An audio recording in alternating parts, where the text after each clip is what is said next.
Bonjour à mon auditoire. Nous sommes très heureux d'être de retour pour vous saluer de nouveau dans ce nom entièrement suffisant du Seigneur Jésus.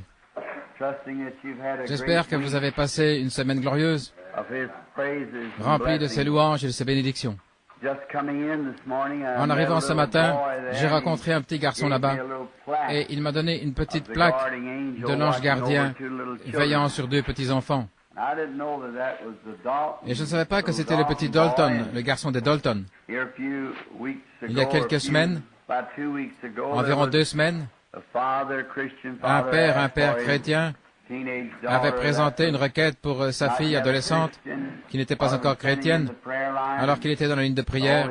Et le Saint-Esprit a dit, « Je te donne ton enfant. » Et la voilà ici ce matin, sauvée et baptisée au nom du Seigneur Jésus, assise sur l'estrade, exactement comme le Saint-Esprit l'avait dit.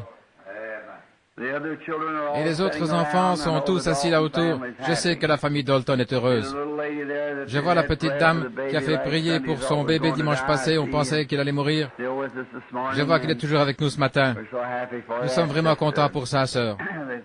Ils pensaient qu'il avait une dystrophie musculaire, mais ce n'était pas le cas. Nous en sommes très reconnaissants. Je vois tous nos bons amis.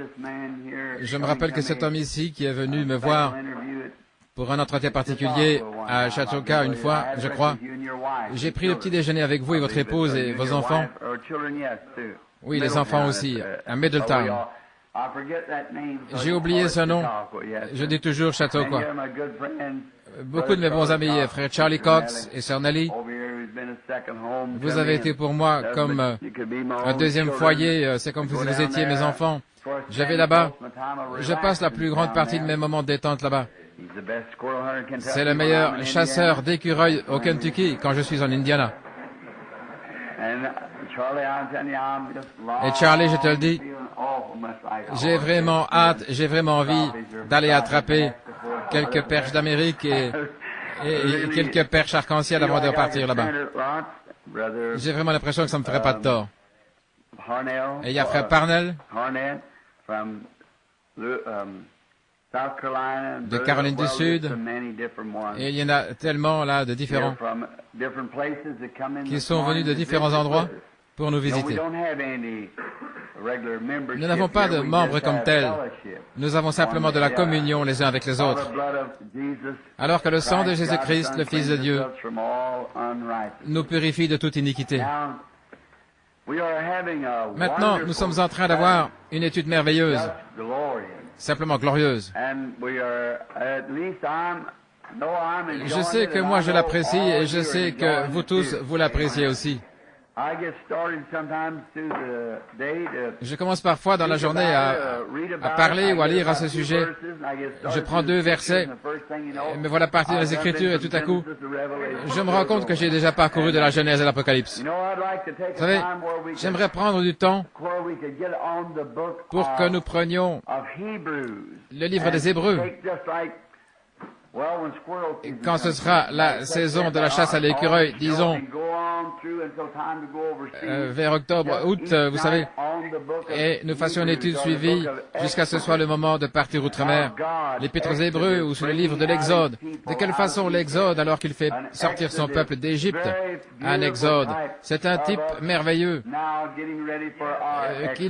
de nous-mêmes qui nous préparons pour cet Exode. C'est quelque chose de merveilleux. Tous les passages de l'Écriture sont reliés. Ils forment une grande histoire. Maintenant, ce matin, nous sommes encore... Nous voulions prendre les 3 premiers chapitres de l'Épître aux Éphésiens, la lettre de Paul aux Éphésiens, à Éphèse, alors qu'il essayait, qu'il plaçait positionnellement l'Église, et juste avant de l'aborder, pouvons-nous prendre un instant ou 2 pour la prière avant de commencer. Ô Seigneur notre Dieu, nous venons dans ta présence maintenant. Si indignes que nous soyons, nous savons pourtant qu'il y a un sacrifice de sang qui est là, attendant, qui nous purifie de toute impureté et qui nous présente devant le Père irréprochable, irrépréhensible. Et il n'y a rien que puissions faire pour mériter cela, parce que c'est Jésus qui l'a fait pour nous. Nous nous inclinons humblement devant sa présence et devant son nom. Et nous te demandons d'envoyer le Saint-Esprit au milieu de nous ce matin. Je ne suis pas un théologien et je ne sais pas mettre les Écritures à leur place, mais je suis tellement rempli d'enthousiasme et reconnaissant de sentir le Saint-Esprit se manifester à travers mon être. Puisse-t-il nous bénir tous ensemble alors que nous lisons ta parole écrite, qu'elle puisse devenir pour nous la vie éternelle. Accorde-le, Père, nous le demandons au nom de Jésus et à cause de Jésus. Amen.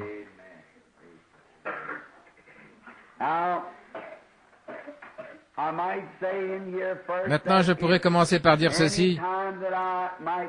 Si jamais il m'arrivait de dire quelque chose qui soit contrariant, qui ne s'aligne pas tout à fait, qui soit peut-être absolument faux par rapport à votre enseignement, ou quelque chose avec lequel vous n'êtes pas d'accord, je mets ma confiance dans le Saint-Esprit, qui arrangera cela d'une manière tellement accommodante, tellement douce, qu'il n'y aura personne qui sera offensé, et que ça se passera dans l'amour et dans la communion fraternelle. C'est dans cette intention-là. Et tout ceci a commencé par la prédication du dimanche passé, je crois que c'était dimanche matin, le roi rejeté. Est-ce que quelqu'un a déjà la bande? Je pense qu'ils les ont. Vous pouvez tous vous les procurer si vous voulez. Le roi rejeté. Encore quelques jours seulement et nous commencerons à Middletown dans l'Ohio. Nous aimerions que tous ceux qui prennent leurs vacances pendant cette période s'assurent bien de venir nous retrouver là, parce que nous nous attendons à passer de glorieux moments de communion à Middletown, dans l'Ohio. Le docteur Sullivan est président du comité, et il y aura 5 soirs de réunion, et je prêcherai comme prédicateur invité au Congrès international de l'Église interdénominationnelle. Et après ça, ce sera nos propres réunions à partir de là, et jusqu'au 12. Et nous comprenons que nous pourrons peut-être continuer encore une semaine après cela. Tout dépend de la manière dont le Saint-Esprit va conduire. Nous voulons tous être conduits par l'Esprit. Exactement ce que l'Esprit nous dit de faire, alors nous voulons le faire rapidement. Et souvenons-nous, alors que nous obéissons à l'Esprit, il y a une grande leçon que nous voulons apprendre, c'est de ne jamais être pressé. Prenez votre temps, ayez foi. Si vous avez demandé quelque chose à Dieu, souvenez-vous que Dieu répond à la prière. Il le fait en son temps, de la façon la meilleure. Il fait concourir toutes choses pour notre bien. Et si ce n'est pas le cas, alors que faisons-nous ici ce matin? Alors, pourquoi nous proclamons être chrétiens? Si ceci n'est pas la parole de Dieu, alors si elle n'est pas vrai, alors nous sommes les plus malheureux de tous les hommes.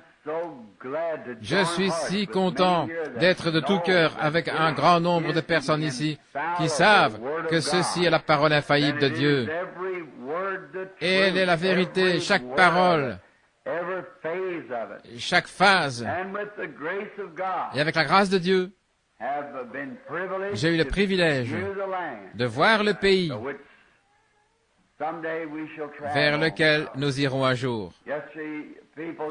Les gens ne savent pas ce que c'est, le moment de dépression qui arrive parfois dans ce genre de ministère. J'étais vraiment déprimé.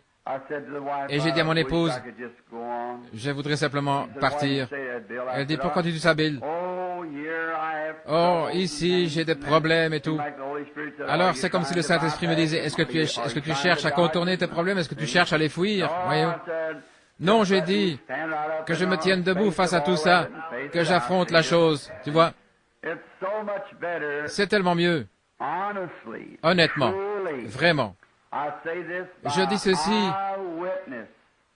pour l'avoir vu de mes yeux. Juste après cette vie, nous entrons dans un pays qui dépasse tout ce qu'on peut imaginer. Et s'il y a de nouveaux venus ici, j'espère que je prie Dieu que vous ne me preniez pas pour un fanatique. Par-dessus tout, je veux être honnête et dire la vérité. Qu'est-ce que ça me ferait de bien de dire quelque chose de faux? Alors qu'il y en a tellement ici qui est la vérité. Pourquoi faudrait-il quelque chose de faux? Voyez-vous, c'est tout simplement la vérité. Il n'est pas étonnant, je crois, que Paul a été ravi au troisième ciel. Et il a vu des choses qu'il n'était pas permis d'exprimer. Alors un jour il a dit, ce sont des choses que l'œil n'a pas vues et que l'oreille n'a pas entendues et qui ne sont pas montées au cœur de l'homme. Ce que Dieu a préparé pour ceux qu'il aime. Oh, nous vivons au milieu d'un tas d'ordures ici-bas. C'est un dépotoir plein de fumée, tout enfumé de souillure. Même si nous ne sommes pas contaminés, il reste que nous vivons au milieu de ça, de la fumée qui se dégage des charbons fumants du péché. C'est une des choses qui me donne le plus mal au cœur quand j'y pense, c'est le vieux dépotoir municipal où c'est en train de brûler. C'est horrible, cette odeur infecte de la fumée qui monte à travers toutes sortes de saletés, et une bouffée de ça, et vous avez l'estomac retourné. Je me rappelle que je devais aller à New Albany, de l'autre côté de la 18e rue, où se trouvait autrefois le vieux dépotoir. Il fallait que j'aille faire des recouvrements et relever les compteurs là-bas. Et j'appréhendais le jour où je devais passer par là, parce que je devais respirer cette odeur infecte. Et pourtant, il y avait là-bas, il y avait des corps de rats, de chiens et tout ça, vous savez, et ça fumait avec cette fumée qui montait à travers tout. Et pourtant, voilà à quoi est comparable cette vie ici, à son meilleur. C'est tout en fumée, l'odeur du péché qui se fait sentir partout, pour ainsi dire, spirituellement parlant. Mais oh, là où le vent souffle librement, et que tout est beauté et paix et joie, la vie éternelle, juste de l'autre côté du fleuve. Seulement nous sommes dans une bataille, alors il ne faut pas se contenter de s'étendre et de dire dépêchons-nous d'arriver là-bas. Emmenons avec nous tous ceux que nous pouvons emmener. Et maintenant, le but de ces leçons, c'est d'ancrer ceux qui sont déjà entrés dans le pays. Le but de cette étude de l'Épître aux Éphésiens, c'est de placer positionnellement l'Église là où elle est absolument à sa place en Christ. C'est un type de l'Ancien Testament et du livre de Josué. Alors que Josué avait fait le partage, nous avons vu ça dimanche passé, alors que Josué avait fait le partage du pays à chaque homme, et il l'avait fait par inspiration. Moïse, il avait fait sortir le peuple d'Égypte avec l'ail, les poireaux, il les avait fait sortir, il leur avait donné un lieu, celui que Dieu avait promis 400 ans plus tard, ou 400 ans plus tôt, comme quoi il les conduirait dans un lieu, un beau pays, ruisselant de lait et de miel.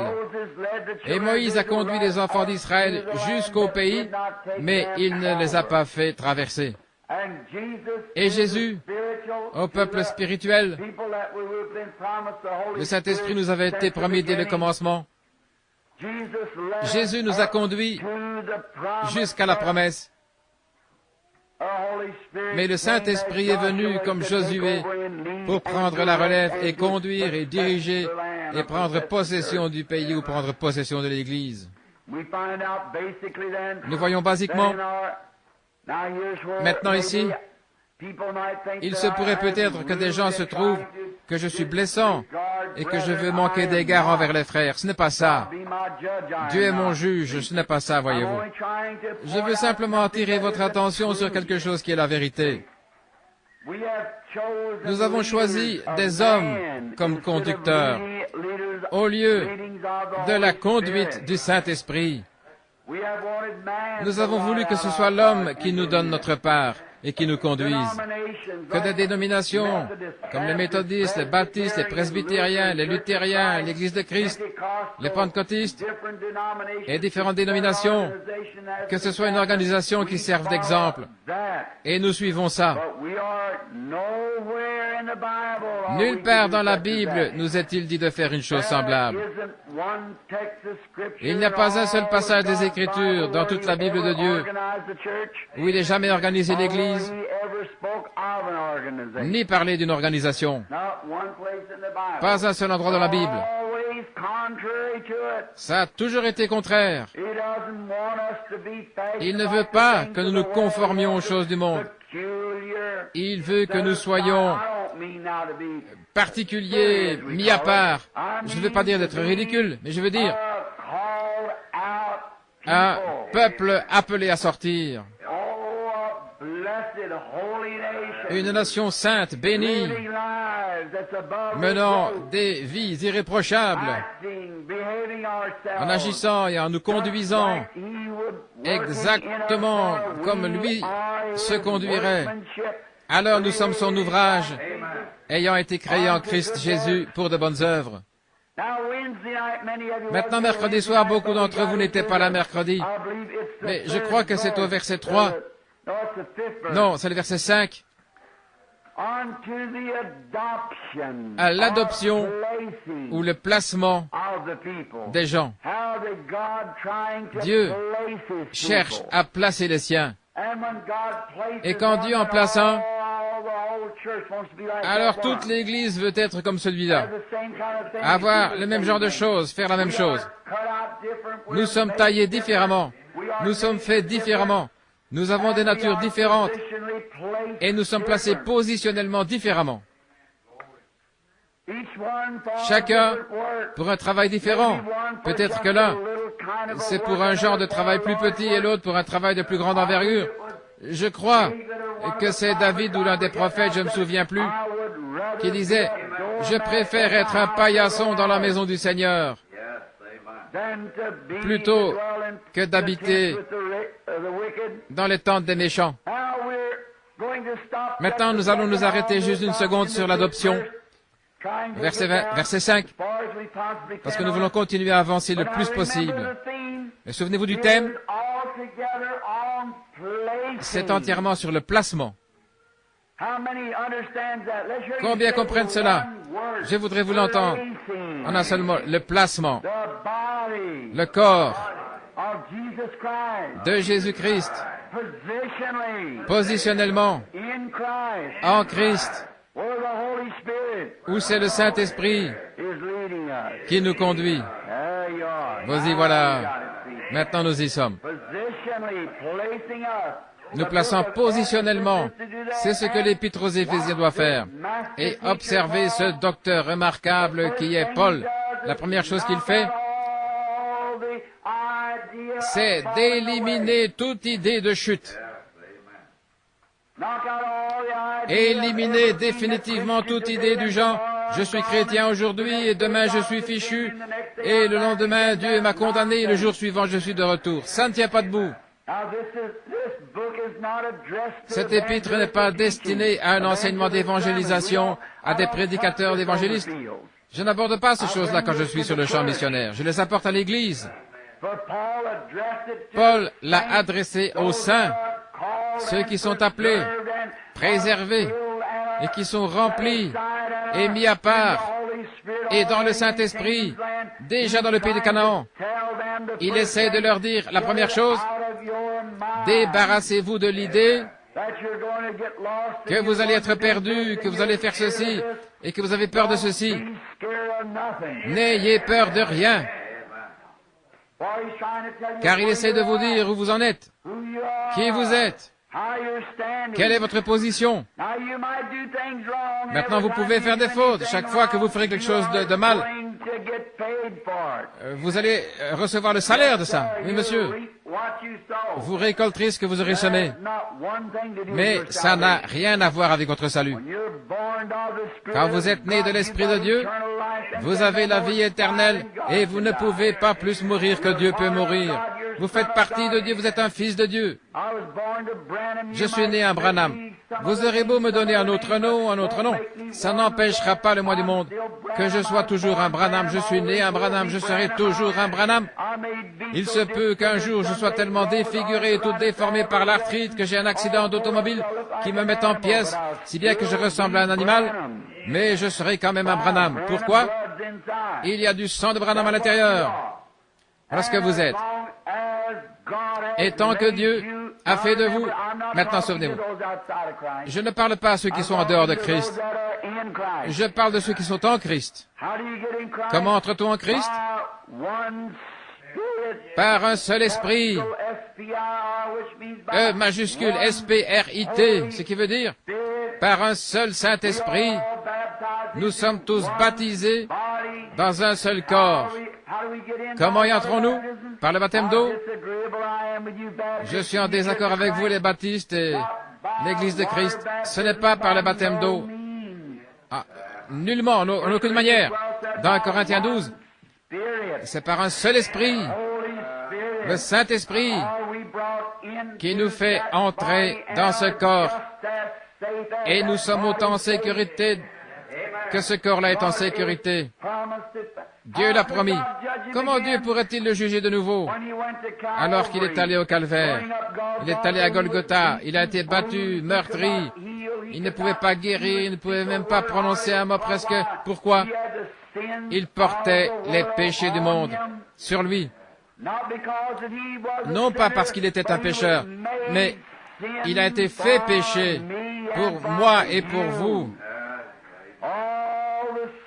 Tous les péchés du monde, à partir d'Adam jusqu'à sa venue, reposaient sur son épaule. Et ce n'est pas son fils que Dieu punissait, il punissait le péché. Voyez-vous comment c'est horrible? Il était en train de faire l'expiation. Il était en train de pouvoir, à une issue d'échappatoire pour tous ceux dont Dieu savait par préscience qu'ils allaient venir. Nous allons en parler dans quelques minutes. Maintenant, par un seul esprit, nous sommes baptisés pour former ce corps, un seul corps qui est Christ, et alors nous sommes en sécurité pour toujours. Voilà ce qui semble faire un effet bizarre, surtout aux croyants arméniens qui croient qu'ils doivent faire quelque chose pour mériter quelque chose de méritoire. Comment est-ce que ça peut être par deux choses à la fois? C'est soit par la grâce, soit par les œuvres. C'est l'un ou l'autre. Ça ne peut pas être par la même chose, par deux choses différentes, mais par une seule chose. Je n'arrive tout simplement à voir rien d'autre que la grâce de Dieu. Voilà comment je suis fait. J'ai toujours cru dans la grâce. Pour moi, tout est grâce d'un bout à l'autre. Même dans ma vie, quand j'étais un garçon, je ne voyais rien d'autre que la grâce, la grâce. Il disait, gratte-moi le dos et je te gratterai le dos. Eh bien, c'est une expression terrible. Mais moi, que vous me grattiez le dos ou pas, ça m'est égal. Si vous en avez besoin, eh bien, je vous gratterai le dos de toute façon. C'est la grâce, voyez-vous. La grâce qui agit par l'amour. Si vous en avez besoin, peu importe que vous n'avez jamais rien fait pour moi, que je n'ai absolument rien à voir avec vous, si vous en avez besoin, eh bien je le ferai quand même. C'est la grâce. Parce que vous en avez besoin. J'avais besoin du salut. Il n'y avait rien qui puisse me sauver. Il n'y avait rien que je puisse changer à mon sort. Je ne pouvais pas me sauver du tout. Mais j'avais besoin du salut parce que je croyais qu'il y avait un Dieu. Et Dieu a envoyé son Fils dans une chair semblable à celle du péché pour qu'il souffre à ma place. Et j'ai été sauvé par grâce, par elle seule. C'est par elle seule que j'ai été sauvé. Il n'y a absolument rien que j'aurais pu faire pour me sauver. Et ceux qu'il a connus d'avance, avant la fondation du monde, nous en avons parlé mercredi. Nous nous sommes représentés Dieu, El Elah Elohim. Nous avons montré qu'il existait par lui-même, mais en lui, il y avait la paternité en lui. Il y avait différentes qualités, telles que d'être un sauveur, d'être un guérisseur. Tout était en Dieu et Dieu existait par lui-même. Mais étant donné qu'il était un sauveur, qu'il était un père, il n'y avait aucun ange avec lui, rien. Il n'y avait que lui. Il existait par lui-même. Rien d'autre n'existait que Dieu. Seulement, étant donné qu'il était Dieu, alors il fallait qu'il y ait quelque chose pour l'adorer, parce qu'il aimait l'adoration. Et c'est par son propre être qu'il a créé des créatures pour qu'elles l'adorent. Maintenant, temporairement, je vais le redire, nous n'allons pas tout revoir, mais vous l'aurez sur la bande. Mais parce qu'il était Dieu, il a fait les anges et les anges l'adoraient. Et les anges l'adorent encore.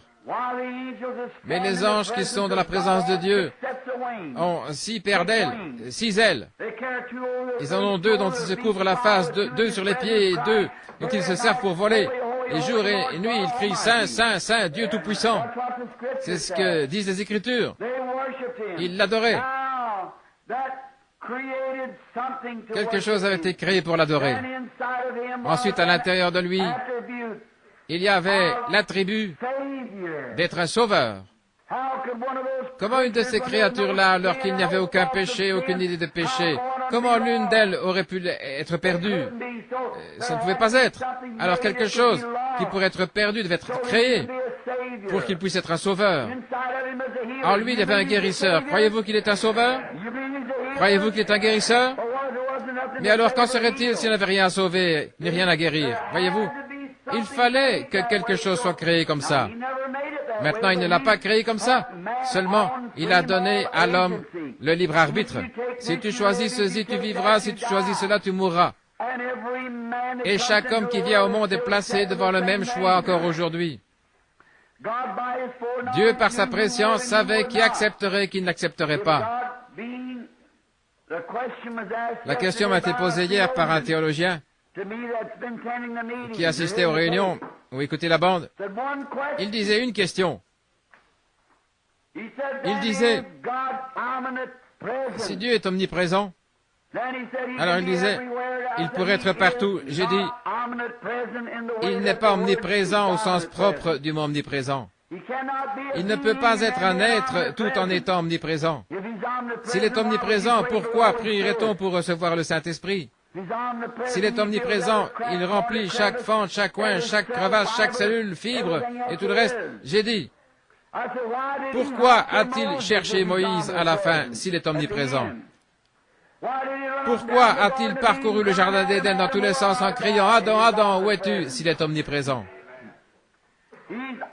Il est omniprésent parce qu'il est omniscient. Il connaît toutes choses. Parce qu'il est infini.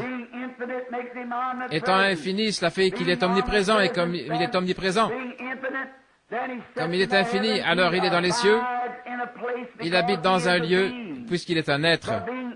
Mais comme il est infini, alors il connaît toutes choses. Chaque fois qu'un moucheron clignerait des yeux, il le sait, il connaît chaque bourdon, où il va dans le rayon pour chercher son miel, il connaît chaque moineau qui est perché dans l'arbre, il connaît chaque pensée qu'il y a dans votre esprit, parce qu'il est infini et qu'il est omniscient. C'est-à-dire qu'il est non seulement infini, mais il est omniscient, il connaît toutes choses. Seulement il est un être, Dieu est un être. Et c'est de cet être que ces choses se sont mises à émaner. Et le péché, comme je le disais l'autre soir, le péché n'est pas une création. Rien n'a été créé d'autre si ce n'est la perfection. Toutes les choses que Dieu a créées étaient bonnes. Le péché n'est pas une création. Il disait bien, voilà une création même du péché. Vous avez déjà entendu ça, mais c'est une erreur. Il n'y a qu'un seul créateur, c'est Dieu. Dieu ne pouvait pas créer le péché parce qu'il est saint, et il n'y a rien en lui qui puisse créer ça. Le péché est une perversion, non pas une création, mais une perversion. Un adultère, c'est l'acte juste perverti. Un mensonge, c'est la vérité racontée de travers. Tout péché, n'importe quel péché, c'est la justice pervertie. Voilà maintenant Dieu. Il s'est manifesté comme Dieu, c'est fait. Il s'est manifesté comme sauveur. Les hommes étaient perdus et il les a sauvés. Il s'est manifesté déjà comme guérisseur. Ce que les gens peuvent dire, ça ne change rien, il l'est quand même, de toute manière. Il est un guérisseur, il est un sauveur, il est Dieu, il est éternel. Et il a un but, et son but, c'était au commencement de faire des créatures qui l'aimeraient et qui l'adoreraient. Alors il a fait des créatures, et ces créatures sont tombées. Et là, Dieu, comme il est infini, il a parcouru tout le cours du temps et il a vu tous les hommes qui seraient sauvés. Tous les hommes. Il le savait par préscience. Par conséquent, s'il savait par préscience qui serait sauvé et qui ne serait pas sauvé, il pouvait prédestiner. Alors, le mot n'est pas si terrible après tout, n'est-ce pas? Il pouvait prédestiner, puisqu'il savait qui serait sauvé et qui ne le serait pas. Par conséquent, pour s'approprier ceux qui allaient être sauvés,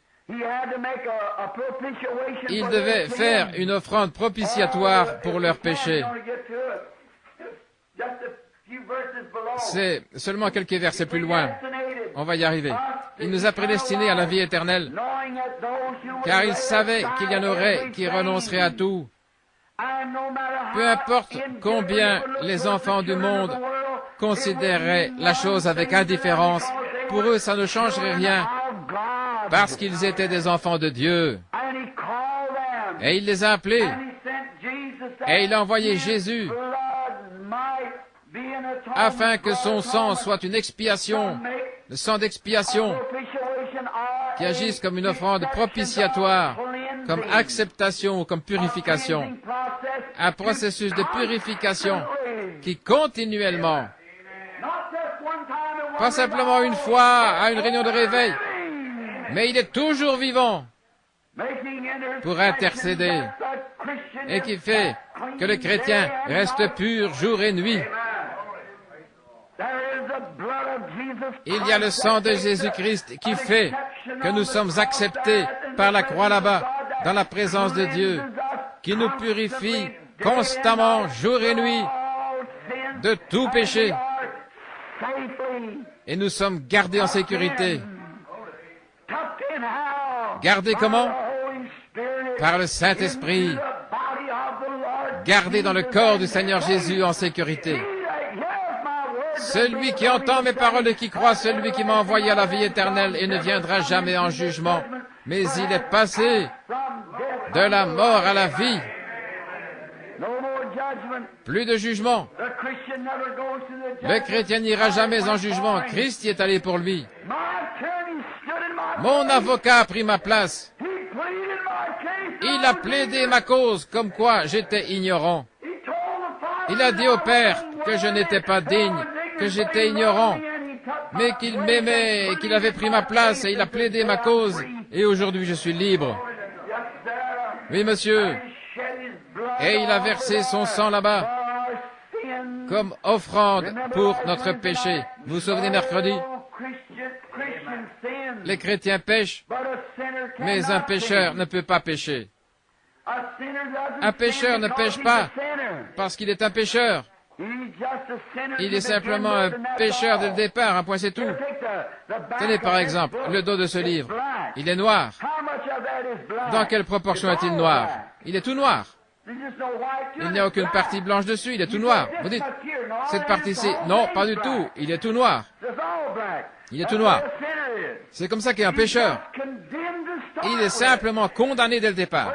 Et vous dites, mais disons qu'il commette adultère, disons qu'il viole une femme, disons qu'il joue à des jeux d'argent et s'il abat quelqu'un, ça c'est pas notre affaire. Ce n'est pas notre affaire. Il y a des lois chez nous pour s'occuper de ça. Nous ne sommes pas des réformateurs. Nous sommes des prédicateurs de l'Évangile. Nous ne le condamnons pas à cause de ce qu'il a fait. Nous ne le condamnons pas parce qu'il a commis adultère. Nous le condamnons parce qu'il est un pécheur. S'il était un chrétien, il ne ferait pas ça. C'est exact. S'il avait été changé, il ne ferait pas ça. Mais c'est parce qu'il est un pécheur. Voilà, c'est ce qui lui fait faire ces choses-là. Voilà vous, les légalistes, vous perdez là votre point d'appui. Oui, monsieur, frère, permettez-moi de vous le dire. Ce n'est pas par les œuvres, mais c'est par la grâce que nous sommes sauvés et par le moyen de la foi. Or là, je ne condamne pas les frères légalistes, ce sont mes frères et ils seront là tout autant que les autres. Parce que Dieu a prédestiné son Église à être là. Mais ce qu'il y a, vous tenez les gens dans un état de déchirement continuel, si bien qu'ils ne savent pas. Aujourd'hui, eh bien, peut-être que, faites-leur donc savoir, tant qu'ils ont le désir des choses du monde, ils ne sont pas dans la course pour commencer. Je ne vis pas de manière fidèle à mon épouse parce que je pense qu'elle pourrait divorcer. Je suis fidèle à mon épouse parce que je l'aime. C'est une position légale que nous avons prise, que nous nous aimons l'un l'autre. Tout d'abord, ça doit être l'amour. Je l'aime. Bien que je crois qu'elle me pardonnerait si je faisais quelque chose de mal, il reste que je ne le ferai quand même pas. Je l'aime. C'est la même chose pour Christ. Si je vivais, j'ai 50 ans, si je vivais jusqu'à 90 ou 100 ans, et qu'il me restait encore 50 ans comme prédicateur, et que je ne prêche plus une seule fois, et que j'aille m'asseoir au bord de la rivière, je serais sauvé quand même. Dieu m'a sauvé par sa grâce. Je n'ai aucun mérite. Il n'y a rien que je puisse faire, que j'ai pu faire ou rien. Je prêche parce que je l'aime et que j'aime son peuple. Et c'est ce qui me fait savoir que je suis passé de la mort à la vie parce que je les aime et que je vais à leur recherche, peu importe dans quel état ils sont, je vais à leur recherche de toute manière. Allez les chercher de toute manière, ramenez-les. Que des prédicateurs ne soient pas d'accord, que les autres ne soient pas d'accord, les dénominations, ça ne m'arrêtera pas. Il y a quelque chose, ça ne l'a pas arrêté lui. Il est arrivé même au milieu de l'incrédulité, ça ne l'a pas arrêté, il a continué quand même. C'est ce que nous faisons, nous allons les chercher, nous les rattrapons de toute manière, peu importe. Tendez la main, saisissez-les, agrippez-vous à eux de toutes vos forces. Vous ne savez pas qui ils sont, sauvez-les. C'est à cause de l'amour que vous le faites. Non pas parce que je suis obligé de le faire, mais parce que j'aime. Parce que vous aimez. Vous dites, il faudrait que j'aille redresser la situation avec cette femme. Mais je vais te dire tout de suite, je pense, parce que je vais à l'église, il faudrait que j'aille redresser ça. Non, non, c'est vous qui devriez vous redresser d'abord. Voyez, si vous n'avez pas l'amour de Dieu dans votre cœur, quelque chose qui vous fait savoir que vous avez tort, alors redressez la situation avec Dieu. Ensuite, vous irez redresser la situation avec votre prochain. C'est ce que Jésus a enseigné. Il a dit, si tu viens à l'hôtel, si tu te souviens que tu as quelque chose contre un voisin ou contre ton frère, va d'abord redresser la situation avec lui. Maintenant, dans les âges à venir, mercredi soir, nous avons vu les manifestations, nous en parlerons encore ce matin, de la manifestation des fils de Dieu. Là, Dieu qui attend. Et ensuite, au temps de la fin, quand nous nous tiendrons tous devant lui, les anges n'ont pas été perdus. Ils ne sauront pas apprécier les bénédictions comme nous. Ils n'ont jamais été perdus. Mais moi, je sais d'où je viens. Je sais de quelle pierre j'ai été taillé, un pécheur. Vous savez à partir de quoi vous avez été taillé. Alors, une fois que nous sommes retrouvés, alors nous pouvons nous tenir devant Dieu. Quel beau jour ce sera. Ensuite, l'adoption, le placement. Maintenant, Dieu est à l'œuvre. Si je peux vous montrer ceci, ensuite nous allons nous y mettre. Maintenant, le verset 5. Nous ayant prédestinés à l'adoption par Jésus-Christ, selon son propre bon plaisir de sa volonté. C'est le plaisir de Dieu de faire sa volonté. L'adoption, le placement. Maintenant, qu'est-ce qu'il fait? Il place son Église. Tout d'abord, il a appelé son Église, méthodistes, presbytériens, les luthériens, les baptistes. Il les appelle. Ensuite, qu'est-ce qu'il a fait? Il a envoyé le Saint-Esprit. Il leur a donné le baptême du Saint-Esprit. Vous les pentecôtistes, je voudrais que vous sortiez ça de votre cœur. La Pentecôte n'est pas une dénomination. La Pentecôte est une expérience. C'est le Saint-Esprit. Ce n'est pas une organisation. Vous ne pouvez pas organiser le Saint-Esprit. Il ne le permettra pas. Vous avez une organisation à laquelle vous donnez ce nom-là, mais le Saint-Esprit se retire et vous laisse là, à l'endroit où vous êtes, alors que lui, il continue tout simplement à avancer. La Pentecôte n'est pas une organisation. La Pentecôte est une expérience. Et donc Dieu a donné à ses enfants la nouvelle naissance par le baptême du Saint-Esprit. Ils en sont venus tout près quand ils se sont purifiés chez les Nazaréens, les pèlerins de la sainteté. Ensuite, ils ont fait l'expérience de la Pentecôte, ou du baptême du Saint-Esprit, de la restauration des dons. Ils sont allés de l'avant à parler en langue, et en interprétant les langues, ils ont reçu des dons de guérison et des miracles, des signes, prodiges, et ont commencé à les accompagner. Maintenant, ce sont des enfants. Ce sont les enfants de Dieu. Ils sont positionnellement en Christ. Ils sont devenus des enfants par naissance. Et la nouvelle naissance et la conversion elle-même, c'est le Saint-Esprit. Vous n'êtes même pas encore convertis avant d'avoir reçu le Saint-Esprit. C'est ce que disent les Écritures. Jésus a dit à Pierre, demandez à n'importe qui, lisez les Écritures. Il avait été justifié en croyant au Seigneur Jésus. Il était devenu un disciple, un apôtre. Jésus lui a donné les clés du royaume. Et dans Jean 17, 17, il les a sanctifiés, il leur avait donné le pouvoir, les avait envoyés chasser les démons et tout. Il les a sanctifiés. Sanctifie-les, Père, par ta vérité. Ta parole est la vérité. Je me sanctifie moi-même à cause d'eux. Voilà bien une des paroles les plus douces que j'ai jamais entendues. Père, je me sanctifie moi-même pour eux. Savez-vous qu'il avait le droit d'avoir un foyer? C'était un être humain. Savez-vous pourquoi il avait le droit d'avoir une épouse? C'était un homme. Il avait le droit d'avoir toutes ces choses-là. Mais il a dit, Père, je me sanctifie moi-même. Pour eux, à cause d'eux. Je me sanctifie moi-même. Hier, je parlais à un jeune prédicateur. Je vais aller prêcher à son église dans quelques soirs, là-bas, sur la route. Et je m'informais au sujet de quelque chose. Il disait, oui, frère Branham, messieurs de mon assemblée, la plupart ne croient pas à ça. J'ai dit, est-ce que la plupart d'entre eux sont légalistes? Oui. Le frère, lui, ne le croit pas comme ça. Mais il a dit, à cause d'eux, c'est pour eux. Oh, j'avais envie de lui sauter au cou. Voyez-vous, à cause d'eux. Je me sanctifie moi-même pour eux. Oh, Jésus qui a formé 12 hommes pour que ces 12 hommes-là puissent porter l'Évangile au monde. Et il a dit, c'est pour eux que je me sanctifie.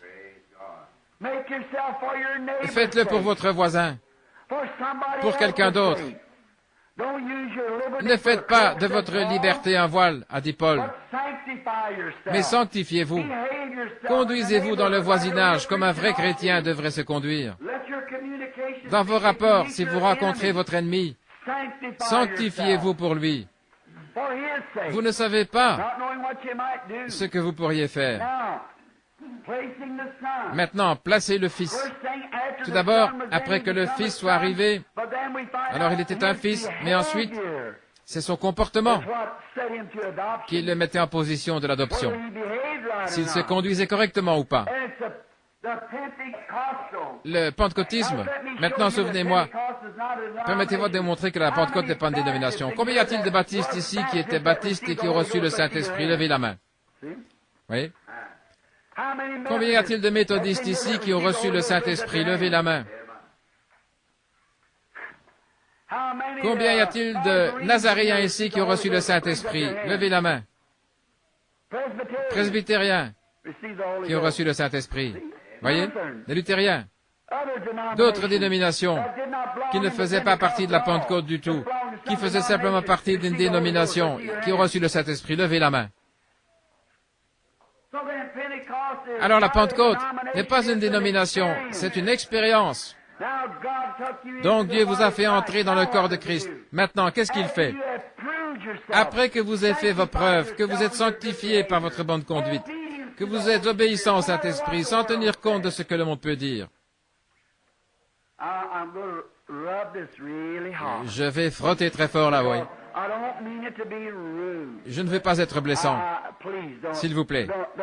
Non, non, vraiment pas. Ne pensez pas que je suis malveillant. Je ne veux pas l'être.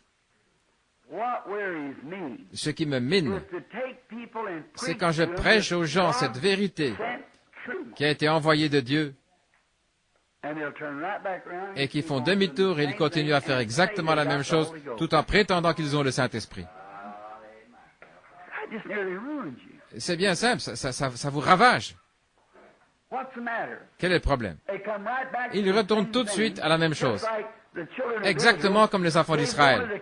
Ils voulaient avoir un roi pour que ce roi puisse dominer sur eux et les faire agir comme les Amoréens et les Amalécites et les Philistins. Savez-vous, madame, que c'est mal de porter des pantalons? Le savez-vous? Savez-vous que c'est mal de couper les boucles de votre chevelure?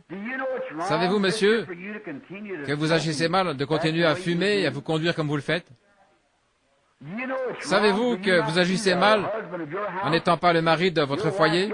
Votre femme pique une petite crise et elle vous met à la porte et vous dites « Oui, mon trésor, sois béni, je vais revenir. » Savez-vous, comment pouvez-vous vous occuper de la maison de Dieu si vous ne pouvez même pas diriger votre propre maison? Exactement vrai. Savez-vous, sœur, que votre mari est non seulement votre mari, mais il est aussi votre chef? Dieu l'a dit. En effet, le mari n'a pas été séduit, c'est la femme qui a été séduite. Et vous, les prédicateurs, qui continuez à nommer des femmes pasteurs et des femmes prédicateurs dans vos églises, alors que vous savez que la parole de Dieu le condamne. Continuellement, vous allez prendre le nom de Père, Fils et Saint-Esprit pour baptiser, alors qu'il n'y a pas la moindre écriture dans la Bible pour cela. Je voudrais qu'un archevêque ou quelqu'un d'autre me montre un endroit où quelqu'un dans la Bible a déjà été baptisé au nom de Père, Fils et Saint-Esprit. Je voudrais que quelqu'un me montre où quelqu'un a déjà été baptisé autrement que dans le nom de Jésus. Celui de Jean n'était pas. Ils étaient baptisés, ils se faisaient baptiser en croyant qu'il allait venir, seulement ils ne savaient pas qui il était. Mais dès qu'ils ont vu, qu'ils ont reconnu, alors ils se sont fait rebaptiser au nom de Jésus-Christ.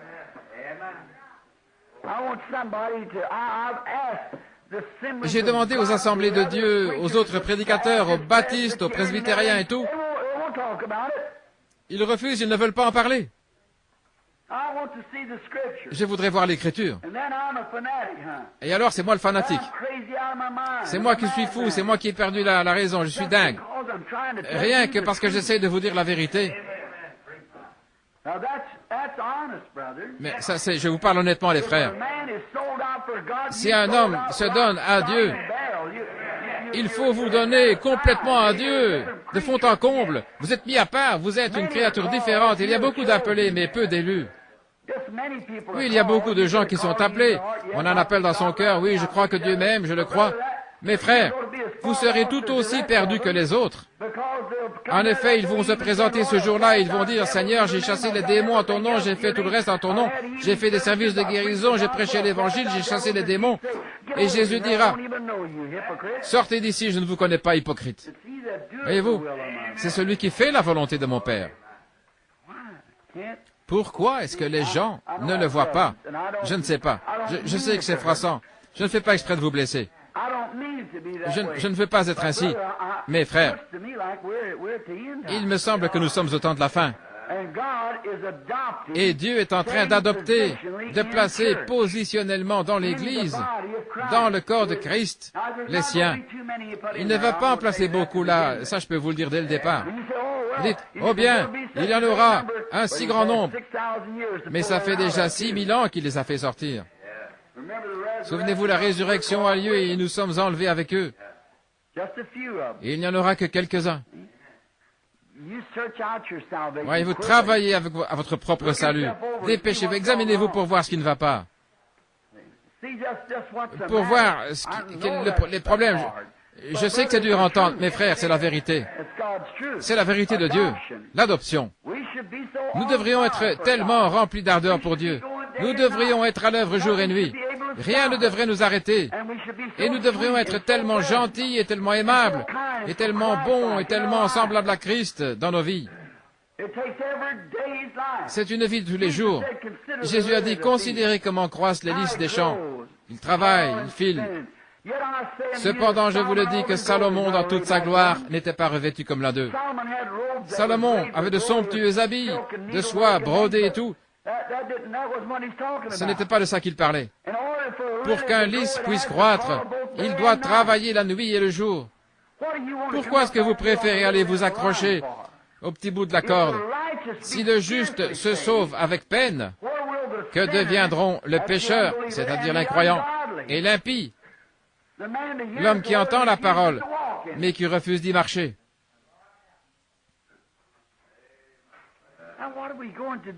Qu'allons-nous faire? Ceci est notre Église. Il y a peut-être 4 ou 5 nouveaux venus parmi nous. Mais ceci, c'est l'Église. Je suis en train de vous donner un enseignement. C'est enregistré. Et je veux que les gens qui écouteront les bandes se rappellent que ceci, c'est pour mon Église. Quand je suis dehors parmi les gens là-bas, j'essaie d'être assez gentleman pour leur parler, de suivre un petit peu, les dorloter un peu dans leurs idées, de les écrémer. Mais quand il s'agit de vraiment déclarer la vérité, déclarons-la. L'adoption, le placement positionnel, où sont-ils? Montrez-moi où ils en sont. Dieu, qui appelle ses enfants, les met à part. Par la manifestation, ils n'ont pas besoin d'en dire un mot. Vous voyez qu'il s'est passé quelque chose. Il place son fils positionnellement dans sa position. Il lui donne sa place, exactement les mêmes choses. Il a autant d'autorité, sa parole a autant de poids que celle d'un archange, et même plus. Le fils était adopté, placé à un endroit élevé, on le conduisait là-bas. On lui mettait un vêtement nouveau, une nouvelle couleur. Le père célébrait par une cérémonie. Il disait, voici mon fils, dorénavant, c'est lui qui gouverne. C'est lui qui dirige. Il est à la tête de tout mon héritage. Tout ce que j'ai lui appartient. C'est juste. Ensuite, nous pourrions reprendre encore El, Ela, Elohim. Voyez-vous, alors qu'il existait par lui-même, et revenir ensuite à Jéhovah, qui a créé quelque chose, il a donné la domination sur la terre. Qu'est-ce que nous attendons? Les manifestations. Oh, la terre soupire. Allons-y, nous allons le lire. Très bien. Prédestiné à l'adoption, selon le bon plaisir de sa volonté, à la louange de la gloire de sa grâce. Sa grâce, qu'est-ce que c'est? Il y a bien longtemps, avant, quand il n'était pas père, sa grâce, son amour, par lequel il a fait un enfant, pour lui-même, pour que nous puissions être prédestinés à être ses enfants d'adoption, à la louange de sa grâce, par laquelle il nous a rendus acceptables par son bien-aimé, la personne qui est Christ. Il nous a acceptés comment? Par un seul esprit, nous sommes tous baptisés en lui. En lui, nous avons la rédemption. Nous avons la rédemption par son sang, le pardon des péchés. Comment pouvez-vous prêcher la prédestination de Dieu qui établit d'avance et place sans qu'il y ait quelque part une expiation pour les péchés? Pourquoi? Chaque jour vous faites une erreur. Chaque jour vous faites quelque chose de mal. Seulement si vous êtes né de nouveau, ou une femme née de nouveau, dès que vous faites une erreur, Dieu sait que vous le regrettez. Vous pourriez vous tenir dans la présence du président Roosevelt ou de n'importe qui et dire « J'ai tort, que Dieu me pardonne d'avoir fait cette chose. » Pourquoi?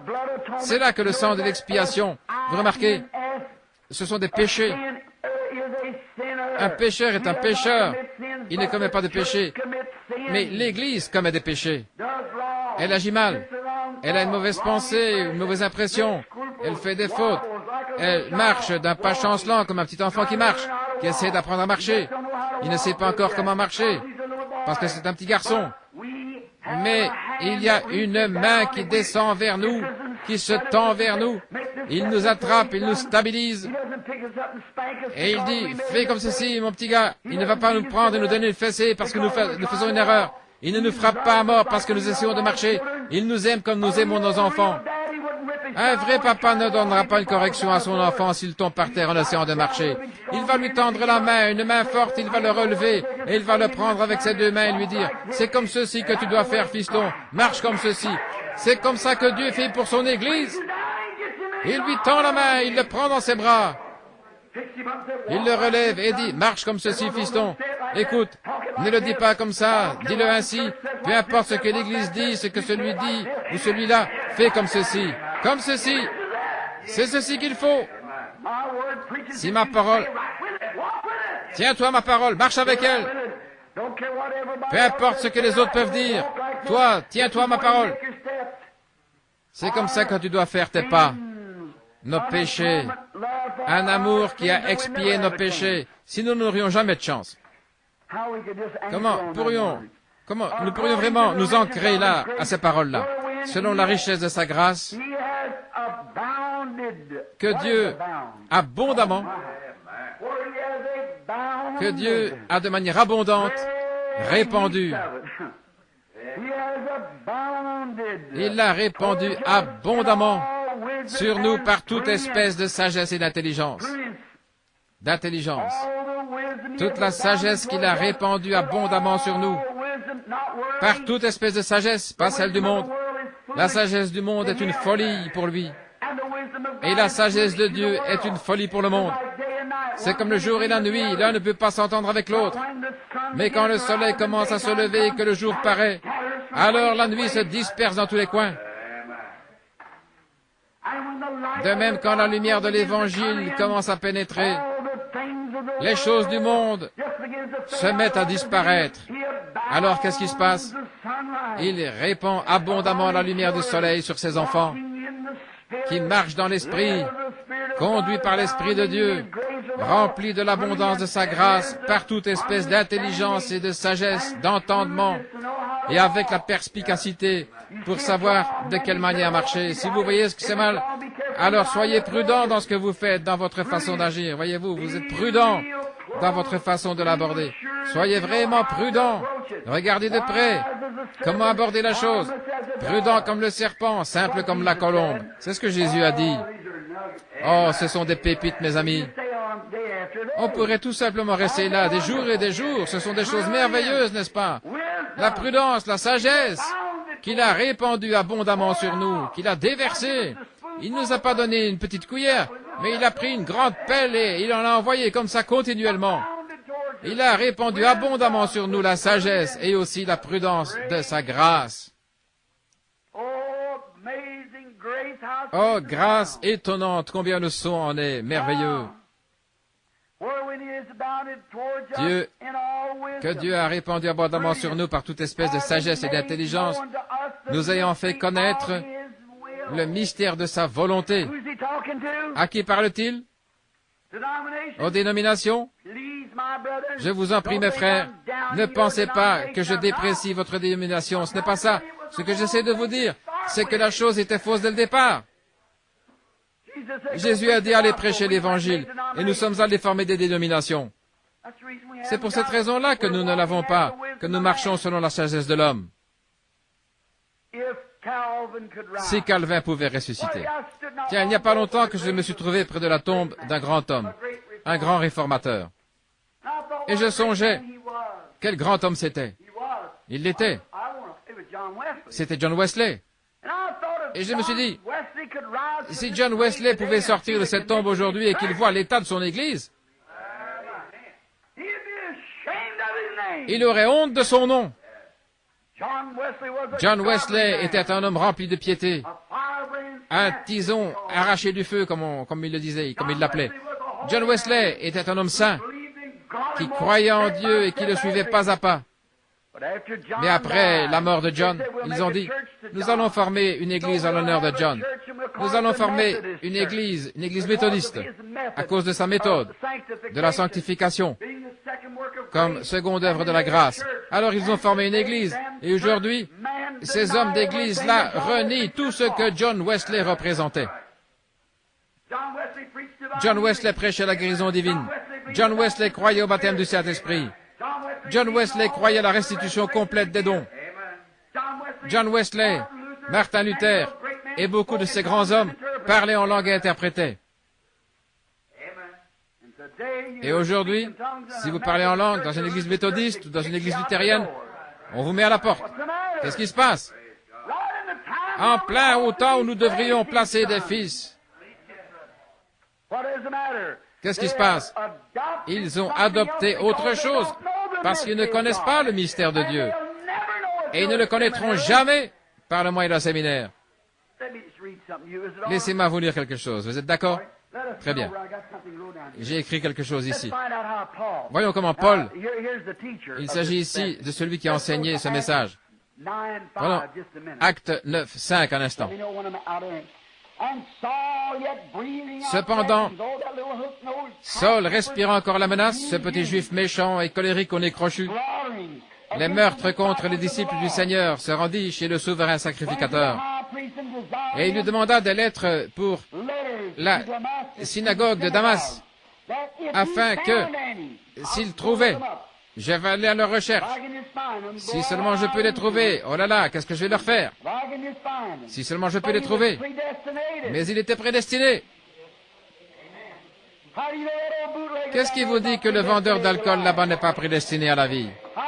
Qu'est-ce qui vous dit que la prostituée là-bas, à qui vous ne voulez même pas parler, qu'est-ce qui vous dit qu'une petite poignée de main et une invitation à venir à l'église ne ferait pas d'elle une sainte de Dieu là-bas dans la gloire? Qu'est-ce qui vous dit qu'elle n'en est pas une? C'est ce que nous ne savons pas. Mais c'est notre devoir.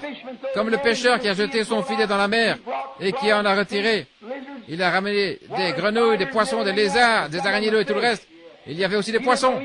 Il ne savait pas. Et tout ce qu'il a fait, c'est jeter le filet. C'est ce que nous faisons. Observez Paul.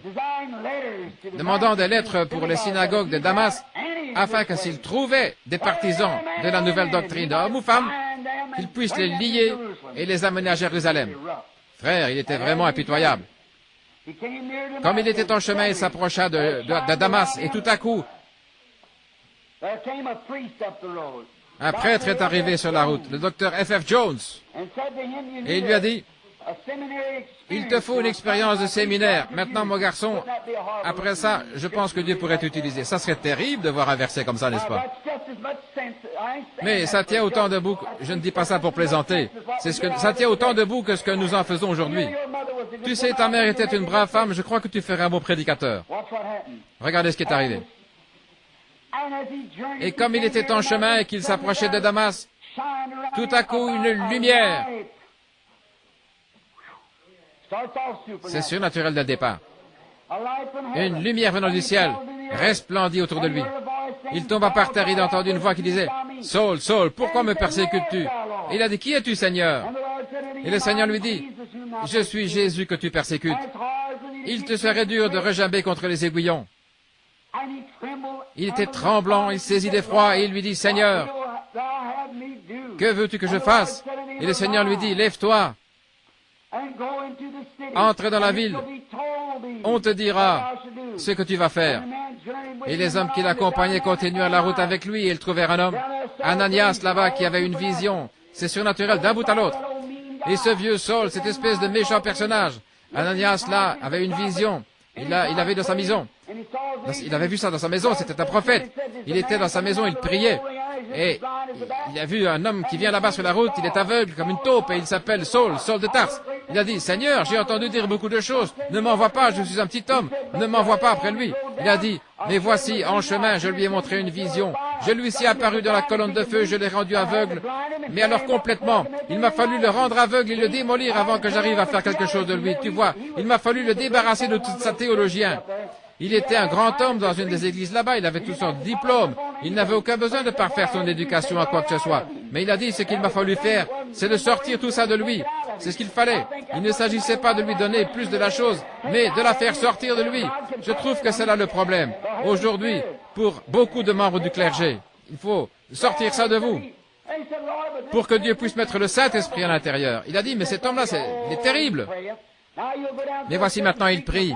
Tu vas aller dans une telle rue, tu vas arriver à une fontaine et passer la fontaine, il y aura à gauche, tu vas continuer. Il y aura une maison blanche, va, frappe à la porte, il y aura un homme étendu là. Pose tes mains sur lui, emmène-le à la rivière de Damas et baptise-le au nom de Jésus. En effet, je veux te dire ce que je vais faire. Il va souffrir beaucoup de choses pour moi, car il est mon messager pour les nations. Eh bien, attends une minute, Seigneur. Quelle école devrais-je lui conseiller? Je vais vous dire ce que nous allons faire. Lisons dans Galates. Voyons ce qu'il en est. Galates 1, verset 10. Voyons à quelle école Paul est allé. À quel séminaire et quelles sont les mains qui lui ont été imposées et tout ce qui s'est passé. Galates chapitre 1. Pour gagner du temps, commençons le verset 10. Et maintenant, est-ce la faveur des hommes que je désire ou celle de Dieu? Est-ce que je cherche à plaire aux hommes? Si je cherchais encore à plaire aux hommes, je ne serais pas serviteur de Christ. Oh là là là là. Permettez-moi de dire quelque chose ici. Galates 1, chapitre 8. Combien savent que c'est Paul qui a exigé que ces gens-là se fassent rebaptiser au nom de Jésus dans Acte 19? Certainement. Prenons un peu plus haut. Au verset 8. Quand nous-mêmes ou un ange du ciel vous annoncerait un autre évangile que celui que nous vous avons prêché, qu'il soit anathème. D'où l'as-tu eu cet évangile-là, Paul? Verset 9. Nous l'avons dit précédemment et je le répète à cette heure. Si quelqu'un vous annonce un autre évangile que celui que vous avez entendu, vous avez reçu, qu'il soit anathème. Que ce soit un archange, que ce soit un évêque, surveillant général, docteur, un tel, qui que ce soit, s'il ne prêche pas le baptême d'eau au nom de Jésus-Christ, le baptême du Saint-Esprit, s'il ne prêche pas la résurrection des dons, la venue de Christ, toutes ces choses-là, qu'il soit anathème. S'il cherche à prendre une partie de la parole ici, à dire que c'était pour une autre époque et ajouter quelque chose, une idée absurde d'un séminaire, qu'il soit anathème. Continuons à lire. Pour voir comment Paul l'a reçu. Voir comment, ce que j'essaie de vous dire ce matin. Et maintenant, est-ce la faveur des hommes que je désire ou celle de Dieu? Est-ce que je cherche à plaire aux hommes? Si je plaisais encore aux hommes, alors je ne serais pas serviteur de Christ. Comment puis-je m'attendre à quoi que ce soit? Comment un homme qui aime Dieu, et surtout un prédicateur, peut-il s'attendre à quoi que ce soit d'autre qu'à être haï par les hommes? Les hommes vous haïront. Et Jésus a dit, si moi, le maître de la maison, il m'appelle, je suis le maître, le plus grand parmi de vous tous. Je suis celui qui peut faire plus de miracles et accomplir plus de choses que vous tous par le Saint-Esprit parce que j'ai toute la plénitude en moi. Et s'ils m'ont appelé Belzébul, combien plus fort vous appelleront-ils ainsi? Mais il a dit, ne vous inquiétez pas de ce que vous direz, car ce ne sera pas vous qui parlerez, ce sera le Père qui demeure en vous qui parlera au moment même. Tenez-vous-en à la parole. Et quand il a achevé d'écrire le livre, il a dit, « Quiconque retranchera un seul mot de ce livre, ou y ajoutera un seul mot, il sera retranché du livre de vie. » Que Dieu nous aide à nous y tenir. Maintenant, verset suivant. Laissez-moi lire rapidement. Je vous déclare, c'est-à-dire je vous retrouverai au jugement avec ceci. Je vous déclare, frères, que l'évangile qui a été annoncé par moi n'est pas de l'homme. Je ne suis ni méthodiste, baptiste, presbytérien, pentecôtiste, ce n'était pas de l'homme. Car je ne l'ai ni reçu ni appris d'un homme. Ça ne m'a pas été enseigné. Je n'ai jamais reçu d'un homme, d'un séminaire, d'aucun docteur, d'aucun théologien ou d'une maison d'enseignement. Je ne l'ai jamais reçu ainsi. Je ne l'ai jamais enseigné ainsi. Je ne l'ai jamais trouvé comme ça. Comment est-ce venu Paul? Ni appris d'un homme, mais par une révélation de Jésus-Christ. Quand Christ s'est révélé à moi, m'a révélé qu'il était le Fils de Dieu. Quand cette colonne de feu est descendue sur moi ce jour-là, et j'ai dit, « Qui es-tu, Seigneur ?» Il a dit, « Je suis Jésus. » Maintenant, je vais vous montrer ce qui lui est arrivé. À l'heure actuelle, si un homme recevait une expérience, il voudrait lui faire apprendre le grec pendant 10 ans, lui faire apprendre autre chose pendant 10 autres années, et il serait fini à ce moment-là. Regardez.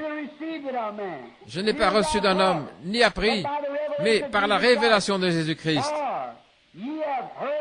Vous avez su, en effet, quelle était autrefois ma conduite dans le judaïsme. J'étais un grand docteur. Oh là là, j'avais tout ce qu'il fallait. Il avait été l'élève de Gamaliel, le plus grand docteur qu'il y avait dans le pays. Combien savent que Gamaliel était l'un des plus éminents docteurs? Oui. Ma religion judaïque, oh là là, je la connaissais par cœur, je savais tout réciter, le credo des apôtres et toutes ces choses. Je savais réciter toutes les prières du matin et bénir les gens, voyez. Comment je persécutais alors à outrance et ravageais l'Église de Dieu. Et comment j'essayais d'arrêter cette bande de saints comédiens. Voyez. Et comment j'étais plus avancé dans le judaïsme. J'étais un homme important. Oh vraiment, j'étais avancé. Je leur ai montré que je pouvais les écraser, car j'ai tué Étienne et j'ai fait tout un tas d'autres choses. Tout ce que j'ai fait. Ils persécutaient à outrance.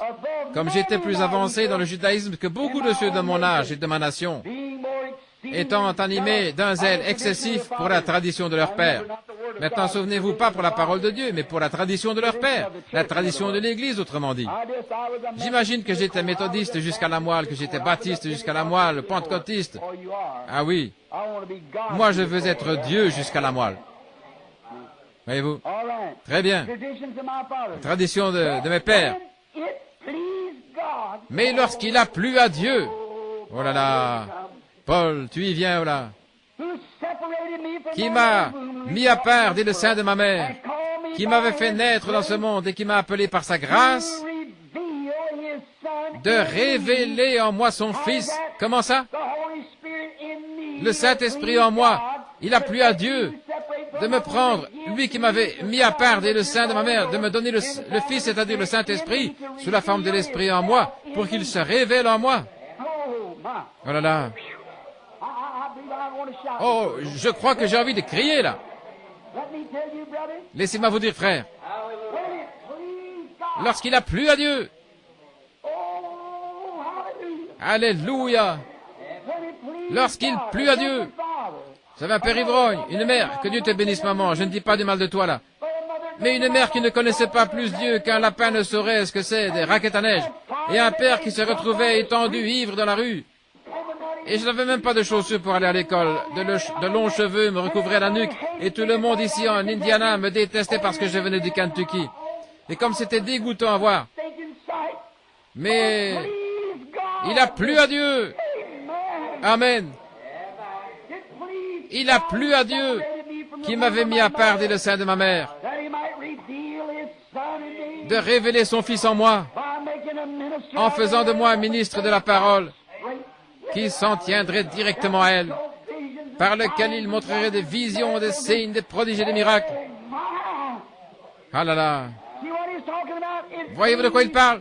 Il a plu à Dieu de faire ça. Écoutez attentivement. Verset 16. De révéler son Fils en moi, afin que je l'annonce parmi les païens. Aussitôt, je ne consultais point l'Église.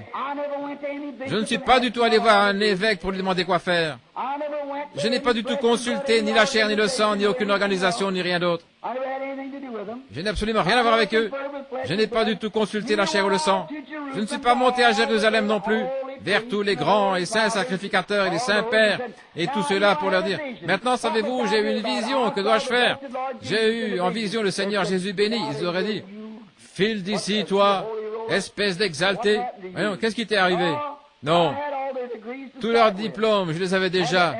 Et Paul, ici, je peux vous le montrer dans les Écritures, il a dit qu'il lui a fallu oublier toutes les choses qu'il avait apprises et les considérer comme rien pour pouvoir connaître Christ.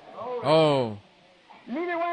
Et je ne montais point à Jérusalem vers ceux qui furent apôtres avant moi, mais je suis parti pour l'Arabie. Et puis je revins encore à Damas. Et 3 ans plus tard, je montai à Jérusalem pour faire la connaissance de Pierre, et je demeurai 15 jours chez lui. Et en continuant à lire, nous voyons que lui et l'apôtre Pierre ne s'étaient encore jamais vus auparavant. Ils n'avaient jamais fait connaissance, ils ne s'étaient jamais vus, mais quand ils se sont rencontrés, ils prêchaient le même évangile.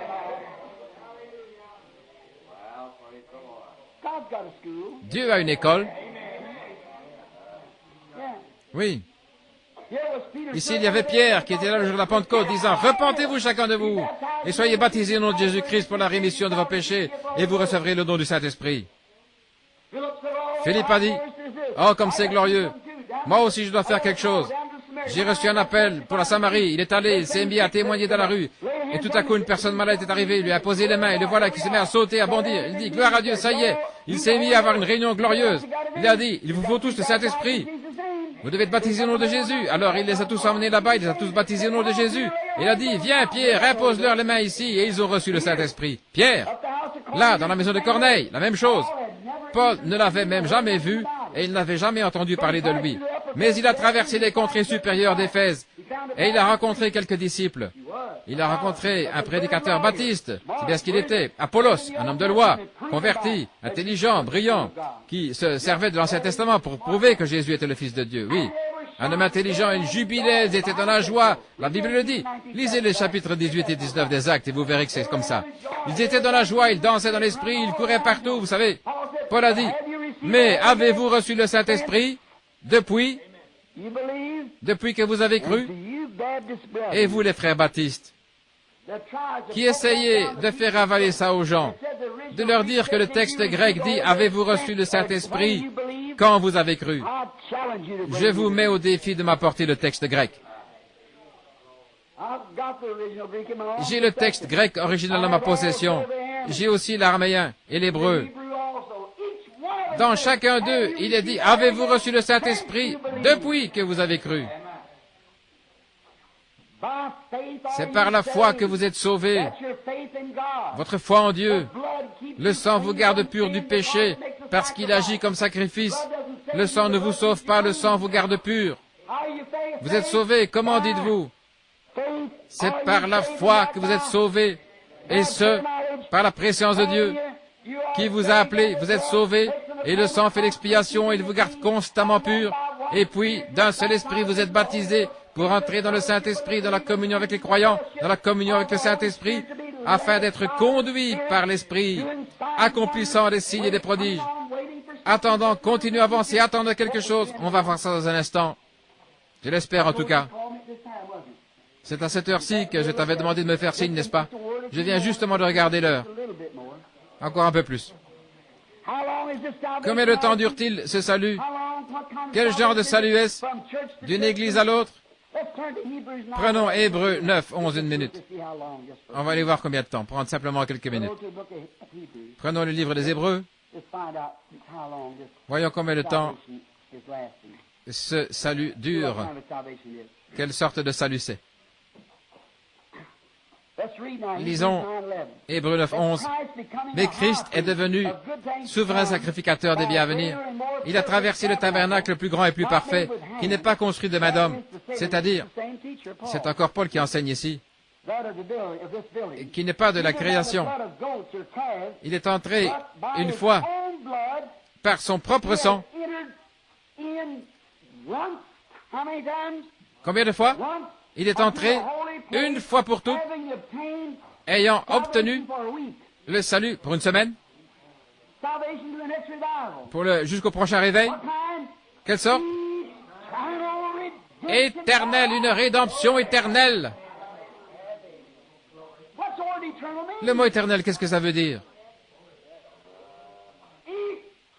En Christ, après que j'ai cru, nul ne peut appeler Jésus le Christ si ce n'est par le Saint-Esprit. C'est pour ça qu'il y a trois sortes de croyants, les incroyants, les soi-disant croyants et les croyants. Mais ceux qui ont cru jusqu'à recevoir la vie éternelle, ils sont entrés dans le parvis. Prenez l'ancien tabernacle. Quelle était la première chose qu'ils faisaient? Ils entraient dans le parvis, ceux des nations. Ensuite, il y avait l'autel d'airain, où on lavait le sacrifice à la cuve d'or. Ensuite, on tuait le sacrifice et on faisait l'aspersion du sang sur l'autel. Et puis, une fois chaque année, Aaron, oint. Oh là là. Avec quoi? Du parfum de la rose de Saron, d'une huile précieuse composée de parfum. On la versait sur sa tête et elle descendait jusqu'au bord de son vêtement. Regardez bien. Une fois chaque année, cet homme devait aller au-delà du voile, là, en portant devant lui le sang pour le propitiatoire. Une année, il est allé avec son bâton, il l'avait oublié là, et quand ils sont retournés le chercher, ils avaient déjà poussé des boutons et produit des fleurs. Un vieux bâton qu'il avait eu avec lui dans le désert pendant peut-être 40 ans. Il est resté là dans le lieu saint. Regardez. Quand ils apportaient le sang de l'alliance, le sang, il fallait être oint. Et il portait des vêtements avec des petites clochettes, une grenade et une clochette. Et cet homme devait marcher de manière à ce que chaque fois qu'il déplaçait la jambe, qu'il se déplaçait comme ceci pour faire un pas, elle faisait comme une musique, Saint, Saint, Saint à l'Éternel, Saint, Saint, Saint à l'Éternel, Saint, Saint, Saint à l'Éternel. Oh là là. Qu'est-ce que je suis en train de dire? Écoutez ceci, Branham Tabernacle. Vous avez eu votre chance. Une fois qu'un homme a été loin du Saint-Esprit, pour être adopté dans la famille de Dieu, pour être placé positionnellement par le Père et établi à son service, avec un but à atteindre dans la vie, ou ce à quoi Dieu l'a appelé, sa marche doit être Saint, Saint, Saint à l'Éternel. Saint, Saint, Saint à l'Éternel. Tu dois te détourner, ce côté-ci, Saint, Saint à l'Éternel. Tu dois croire tout ce que l'Ancien dit, ceci. Mais Saint, Saint, Saint à l'Éternel. Que sa parole passe avant. Qu'elle soit tout pour vous, enfouie, bien établie dans votre cœur. Votre marche doit se faire dans la parole. Saint, Saint, Saint à l'Éternel. Oh, si tu acceptes seulement de venir ici, je vais te dire ce qu'on va faire. On va organiser, te prendre dans notre organisation. Tu seras un homme important. Saint, Saint, Saint à l'Éternel. Saint, Saint à l'Éternel. Vous continuez d'avancer. Ce que les gens peuvent dire, ça ne change rien. Retire ces bandes, fais ceci, fais cela. Saint, Saint, Saint à l'Éternel. Vous avez les yeux fixés au calvaire. Rien ne vous arrêtera. La façon même dont vous marchez votre vie, vous marchez sur le chemin du roi. Loin de la précieuse huile de l'onction, vous vous avancez dans le lieu très saint. Wow. Amen. Très bien. Paul a dit qu'il n'avait pas reçu ceci d'un homme. Qu'est-ce qu'il dit? On revient à Galates maintenant à notre leçon. Nous ayant fait connaître le mystère de sa volonté. Sa volonté, qu'est-ce que c'est? Fait connaître le mystère de sa volonté. Verset 9. Je vais me dépêcher rapidement maintenant. Parce que nous sommes tard. Oh, chaque parole est tellement une pépite. Vous pouvez simplement continuer à la polir. Vous pouvez creuser. Vous pouvez prendre une parole ici, vous reporter à la Genèse et la polir. Vous reporter à l'Exode et la polir encore. Vous pouvez au Lévitique, la polir encore. Vous arrivez à l'Apocalypse. Et tout cela est Jésus. Amen. Vous pouvez la polir autant que vous voulez. Ce sera Jésus quand vous arriverez à l'Apocalypse. En effet, il a dit, je suis celui qui était, qui est et qui vient. Je suis le rejeton et la postérité de David. Je suis l'alpha et l'oméga. A et Z dans l'alphabet grec. Je suis de A à Z. Je suis le tout en tout. C'est exact. Je suis celui qui était vivant et qui était mort et qui est vivant au siècle des siècles. Je tiens les clés de la mort et du séjour des morts. Oh là là. Chaque pépite que vous ramassez ici, que vous mettez à polir, en la polissant, vous y retrouverez Jésus. Bien. On va prendre encore un peu de temps et après on va s'arrêter. Qu'est-ce que nous attendons? Pourquoi êtes-vous ici à la réunion? Quel est le but? Après quoi le monde soupire-t-il? Pourquoi la bombe atomique est-elle suspendue là? Pourquoi les molécules et les atomes? De quoi s'agit-il? Prenez Romains chapitre 8. Qu'est-ce que tout cela attend? Qu'est-ce que toutes ces choses attendent? Quelle heure est-il? Romains 8. Commençons à lire. Je dirais...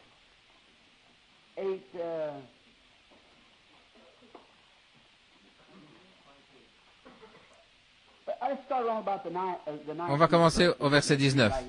Simplement le lire ici pour que ce soit vraiment doux. Je sais à quoi vous voulez en venir. Bien. Romains chapitre 8. Je crois que c'est bien là. Oui, chapitre 8. Commençons ici au verset 18. Commençons au verset 14. Car tous ceux qui sont conduits par l'Esprit de Dieu sont fils de Dieu. C'est exact. Et vous n'avez point reçu un esprit d'esclavage pour être dans la crainte. Oh, je me demande si je pourrais tenir le coup. Si je peux tenir le coup. Tenir le coup, pas du tout. La question n'est pas de savoir si j'ai tenu le coup, mais si lui a tenu le coup.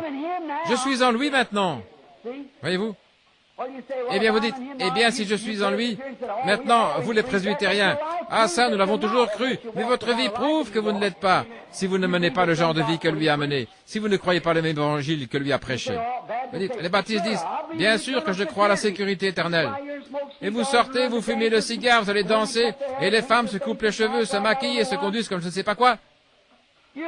Vos fruits prouvent que vous n'y croyez pas. Quand je dis croyez-vous à la guérison divine, oh, le docteur Jones a dit que c'était comme ça, que c'était pour une époque passée. Espèce d'hypocrite. Qu'est-ce qui ne va pas avec vous? Pauvre enfant illusionné. Vous êtes tellement loin de l'évangile que ça fait pitié.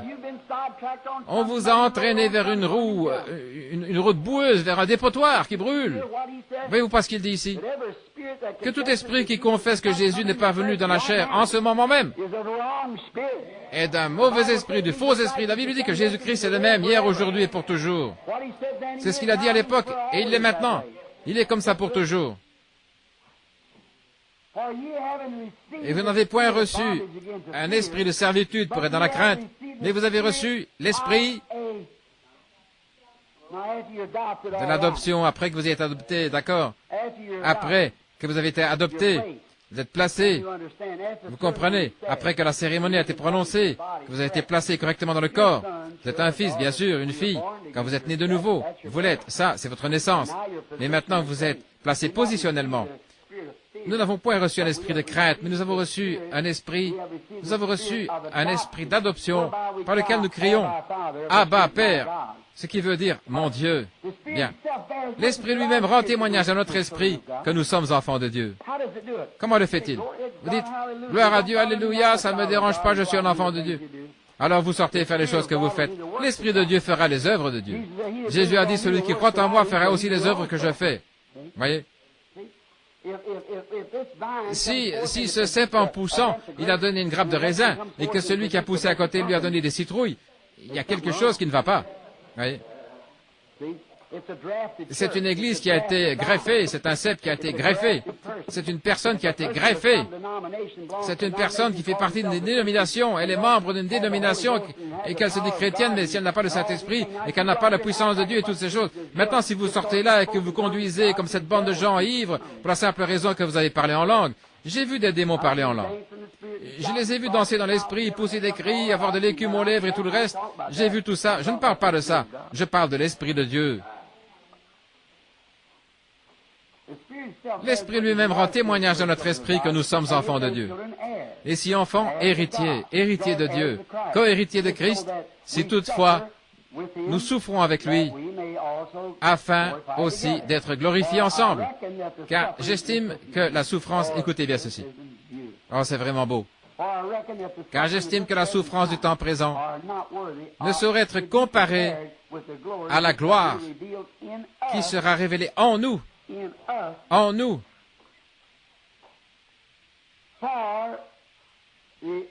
Aussi, la création attend-elle avec un ardent désir. Il y a un petit renvoi dans la note ici, la création, oui, le bon mot selon les Grecs.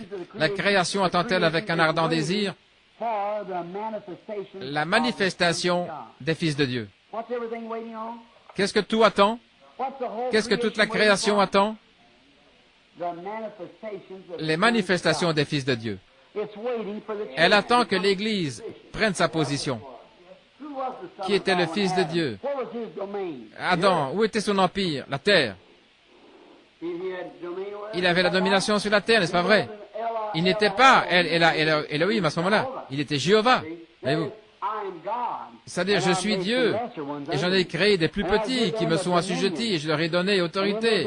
La domination, c'est leur domaine. Sur quoi ils ont autorité? C'est la terre. Et toute la création attend que les fils de Dieu soient manifestés.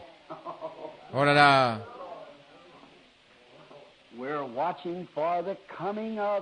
Nous attendons la venue du millénium, jour béni, où notre Seigneur viendra chercher son épouse qui l'attend. Oh, la terre crie, soupire, après ce jour de délivrance, où notre Sauveur reviendra sur la terre. N'est-ce pas vrai?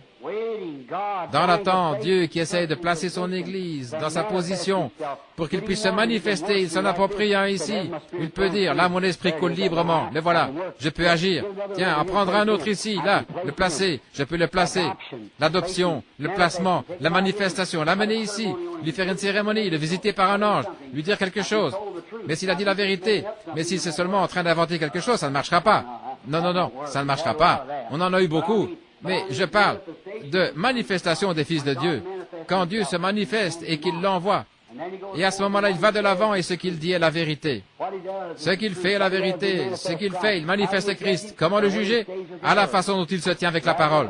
Strictement avec la parole. Voyez-vous, c'est à cela que vous reconnaissez tout homme, à la façon dont il s'en tient à la parole. S'il ne parle pas selon la parole, il n'y a pas de vie en eux, dit la Bible. Voyez-vous? Dépêchons-nous parce que nous allons devoir nous arrêter. Verset 10.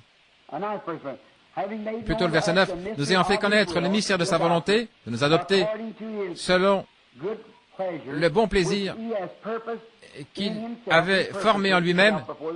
Il avait formé lui-même ce dessein avant la fondation du monde, qu'on bien comprenne. Pour que dans la dispensation, oh là là, voilà encore autre chose. Oh, nous nous arrêterons pas cette fois-ci. Lorsque le temps serait accompli, croyez-vous aux dispensations?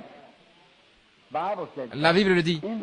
Dans la dispensation de la plénitude des temps, la plénitude des temps, qu'est-ce que c'est? Il y a la dispensation, eh bien, la dispensation de la loi mosaïque. Il y a eu la dispensation de Jean-Baptiste. Il y a eu la dispensation de Christ. Il y a la dispensation de l'organisation des églises, la dispensation de l'effusion du Saint-Esprit. Maintenant, il y a la dispensation de l'adoption, ce que le monde attend, ce après quoi il soupire. Et lorsque les temps seront accomplis, dans la dispensation de la plénitude du temps, cette plénitude du temps, qu'est-ce que c'est? C'est quand les morts ressuscitent, quand la maladie cesse, quand toute la terre cesse de soupirer, la plénitude de la dispensation du temps. Remarquez bien. Lorsque le temps serait accompli de réunir toutes choses en Christ. N'êtes-vous pas heureux? Comment va-t-il le faire? Il va réunir toutes choses en qui? En Christ. Comment entrer en Christ? Par un seul esprit. D'un seul esprit, nous sommes baptisés pour former un seul corps, et ce corps est le corps de qui? Déjà jugé. Il a pris notre jugement. Alors qu'est-ce que nous sommes? Quand le verrai-je? Le sang, je passerai par-dessus vous, et chaque fois qu'il le regarde, le corps est là, il est assis tout sanglant, et moi je suis dans ce corps. Par quoi? Par le Saint-Esprit. Il passe par-dessus, oh là là, et dans la plénitude de la dispensation du temps, afin de réunir toutes choses en Christ, celles qui sont dans les cieux. Maintenant, si vous parlez d'un nom, allons-y tout de suite. On va en parler un moment. Toute la famille dans le ciel se nomme comment? Jésus-Christ. Toute la famille sur la terre se nomme comment? Jésus-Christ. Il y a des femmes très bien ici, vraiment bien, de grande valeur. Des vraies dames. Il y a une seule Madame Branham, Madame William Branham. C'est mon épouse. C'est elle qui rentre à la maison avec moi. Voyez-vous, toutes les autres, vous rentrez avec vos maris. Il n'y a qu'une glorieuse église vivante du Dieu vivant. Elle porte son nom. Elle est remplie de son esprit. C'est exact. Je ne dis pas, je ne condamne pas les bonnes œuvres, je ne condamne pas leurs hôpitaux et les bonnes choses. Je trouve que c'est merveilleux, que ce sont des bénédictions de Dieu envers cette pauvre humanité souffrante. Je ne condamne pas toutes ces autres choses qu'ils font. C'est bien, c'est tout à fait ce qu'il faut. Et leurs grandes organisations et les millions de dollars. Bien sûr, je préfère de beaucoup voir ça plutôt que des bars au coin de la rue. Certainement que j'honore ces hommes en tant que prédicateurs qui se tiennent à la chair. Mais pour ce qui est de réunir toutes choses à la fin de la dispensation, pour ça, il faudra attendre la manifestation des fils de Dieu. Dans cette dispensation, alors qu'il réunira tous ceux qui auront été amenés en Christ. Qu'est-ce que Christ? Comment entrons-nous en lui? 1 Corinthiens 12. Par un seul esprit, nous sommes tous baptisés pour former un seul corps qui est le corps de Christ, et nous avons part à tous les dons, à toutes les bonnes choses qu'il possède, pas vrai? Et toute la terre soupire, gémit. Elle attend les manifestations, le moment où Christ et son Église s'uniront. Lorsque le temps serait accompli de réunir tout en Christ, celles qui sont dans les cieux et celles qui sont sur la terre. En lui, nous avons acquis un héritage. Oh, frère Neville, pardonne-moi de prendre tout ce temps. Ce mot héritage. Oh. C'est inévitable. Oh là là. Je sais. Mon parent, mon frère, j'espère que je ne suis pas fou. Je ne le pense pas. Mais, oh là là, oh là là. Un quoi? Un héritage. Nous avons obtenu un héritage. Quelqu'un doit vous léguer quelque chose. Dieu, avant la fondation du monde, vous a légué quelque chose. Un nom écrit dans le livre, afin que lorsque l'agneau serait immolé, vous soyez identifié avec lui. Oh, retenons ça jusqu'à ce soir. Oh là là, oh là là. Continuons à lire encore un petit peu. Comment allons-nous arriver au verset 3, au chapitre 3? Mais nous allons bientôt terminer. En lui, nous sommes devenus héritiers. Quoi? Comment le recevons-nous, cet héritage-là? Comment l'avons-nous reçu? Parce que nous avons marché droit? Comment avons-nous reçu cet héritage? Parce que nous étions prédestinés.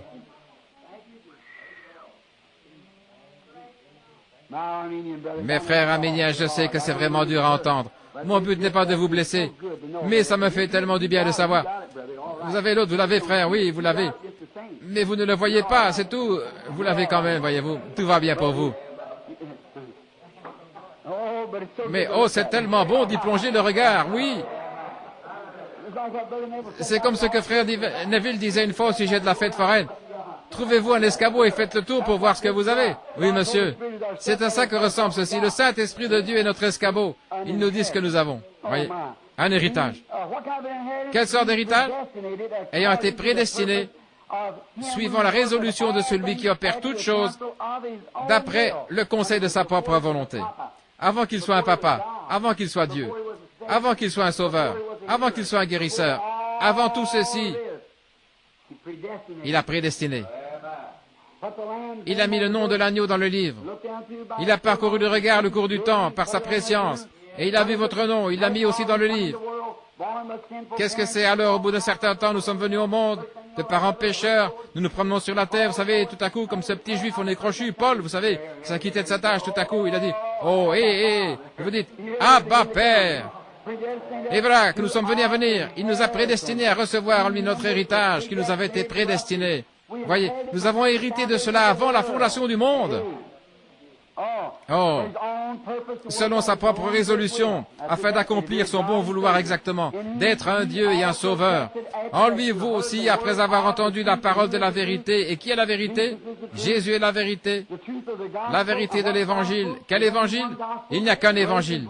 Dans Galates 1, il est dit, quand un ange annoncerait un autre Évangile, qu'il soit anathème. Ceci est l'Évangile. L'Évangile de votre salut, aucun autre. Il n'y en a aucun autre. Il n'y a sous le ciel aucun autre nom qui a été donné par lequel vous deviez être sauvés que le nom de qui? Du Seigneur Jésus-Christ.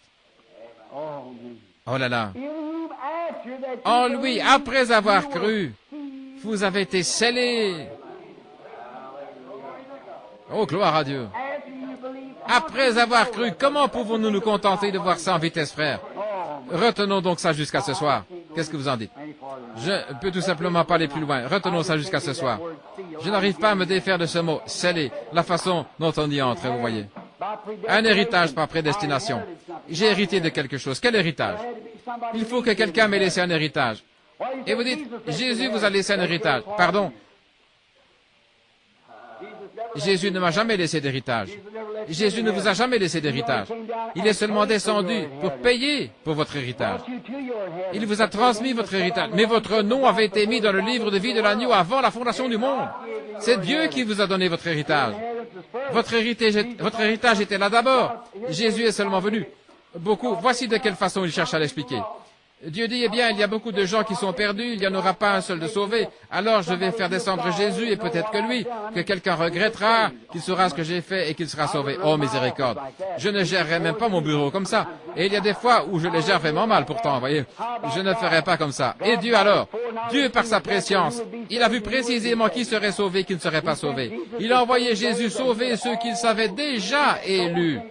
Paul n'a-t-il pas dit, 5 versets plus haut, qu'il nous avait élus en lui avant même que le monde existe? C'est ça notre héritage. Dieu nous a choisis. Et il a envoyé Jésus payer le prix. Il a versé son sang pour qu'aucun péché ne nous soit imputé. Rien de ce que vous faites. Et celui qui pêche volontairement après avoir reçu la connaissance de la vérité, il ne reste plus de sacrifice. Bon, et là, vous allez m'arriver avec une autre question. Et ça alors, frère Branham. Mais souvenez-vous, voyez, qui ont reçu la connaissance de la vérité. Ils n'ont jamais reçu la vérité. Ils en ont simplement reçu la connaissance, voyez. Il est impossible que ceux qui ont été une fois éclairés, qui ont eu part au Saint-Esprit, qui ont goûté la puissance de la bonne parole. C'est comme ces croyants frontaliers là-bas. Tellement de gens m'ont écrit à ce sujet. Ces croyants frontaliers sont allés là. Josué et Caleb se sont rendus là. Pourquoi? Maintenant, nous allons appeler ça le Saint-Esprit, le pays là-bas. Eux, ils sont ici. Ici, avant, disons que ceci, c'est le Saint-Esprit, et eux, ils sont là-bas, vous voyez. C'est là que la promesse, elle est là-bas. Eh bien, s'ils envoyaient 10 espions, un de chaque tribu, comme ça, nous, les tribus, nous pourrions toutes savoir ce qu'est notre héritage, et tous seraient placés là-bas, où nous serons placés. Alors, je vais envoyer des espions. Ils sont tous arrivés là-bas. Oh là là. Non, on se ferait traiter d'exalté après ça. Non, non, on ne peut pas faire ça, voyez. Josué et Caleb se sont dit, je vais voir de quoi ça a l'air.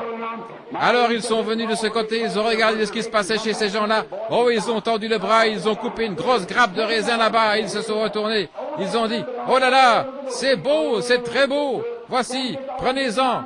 Ils sont vraiment bons. Oh, c'est bon. Mais regardez donc, on ne pourra pas y arriver, s'opposer à toutes ces grandes dénominations, toutes ces grandes choses. Oh, c'est vraiment dommage, on ne peut pas y arriver. Non, monsieur, peu importe, on n'y arrivera pas. Non, monsieur, ils se sont mis à dire, oh, retournons au pot de viande de l'Égypte, on aurait mieux, voyez-vous. On ne peut pas y arriver. Le brave Caleb a dit, restez tranquilles tous. Josué a dit, taisez-vous, laissez-moi parler. Hélas, on ne peut pas y arriver, on ne pourrait pas. Il faut que je renonce à mes parties de 4, frère Branham. S'il faut que je laisse pousser mes cheveux comme une vieille femme, je ne sais pas ce que je vais faire. S'il faut que j'enlève mes shorts, je ne sais pas, je ne pourrai pas arriver. S'il faut que je cesse de fumer le cigare, voyez. Pauvre spécimen de délivrance que vous êtes.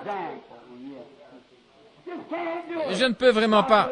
Josué a dit, oh, c'est beau là-bas, alléluia, nous pouvons nous en emparer. Comment ça? Ceux-là, ils regardaient les grandes villes qui étaient fortifiées, alors que Josué et Caleb regardaient une promesse que Dieu avait faite. Tenez-vous à la promesse. Qui que vous soyez, tenez-vous à la parole. Car Pierre a dit, repentez-vous chacun de vous et soyez baptisés au nom de Jésus-Christ pour la rémission de vos péchés. Car la promesse est pour vous. Quel pays promis? Pour vos enfants et pour ceux qui sont au loin, en aussi grand nombre que le Seigneur notre Dieu les appellera. Ne vous vexez pas, là je vous en prie. Et je termine avec ceci. Vous les pèlerins de la sainteté, les Nazaréens, vous êtes venus jusque-là dans la sanctification.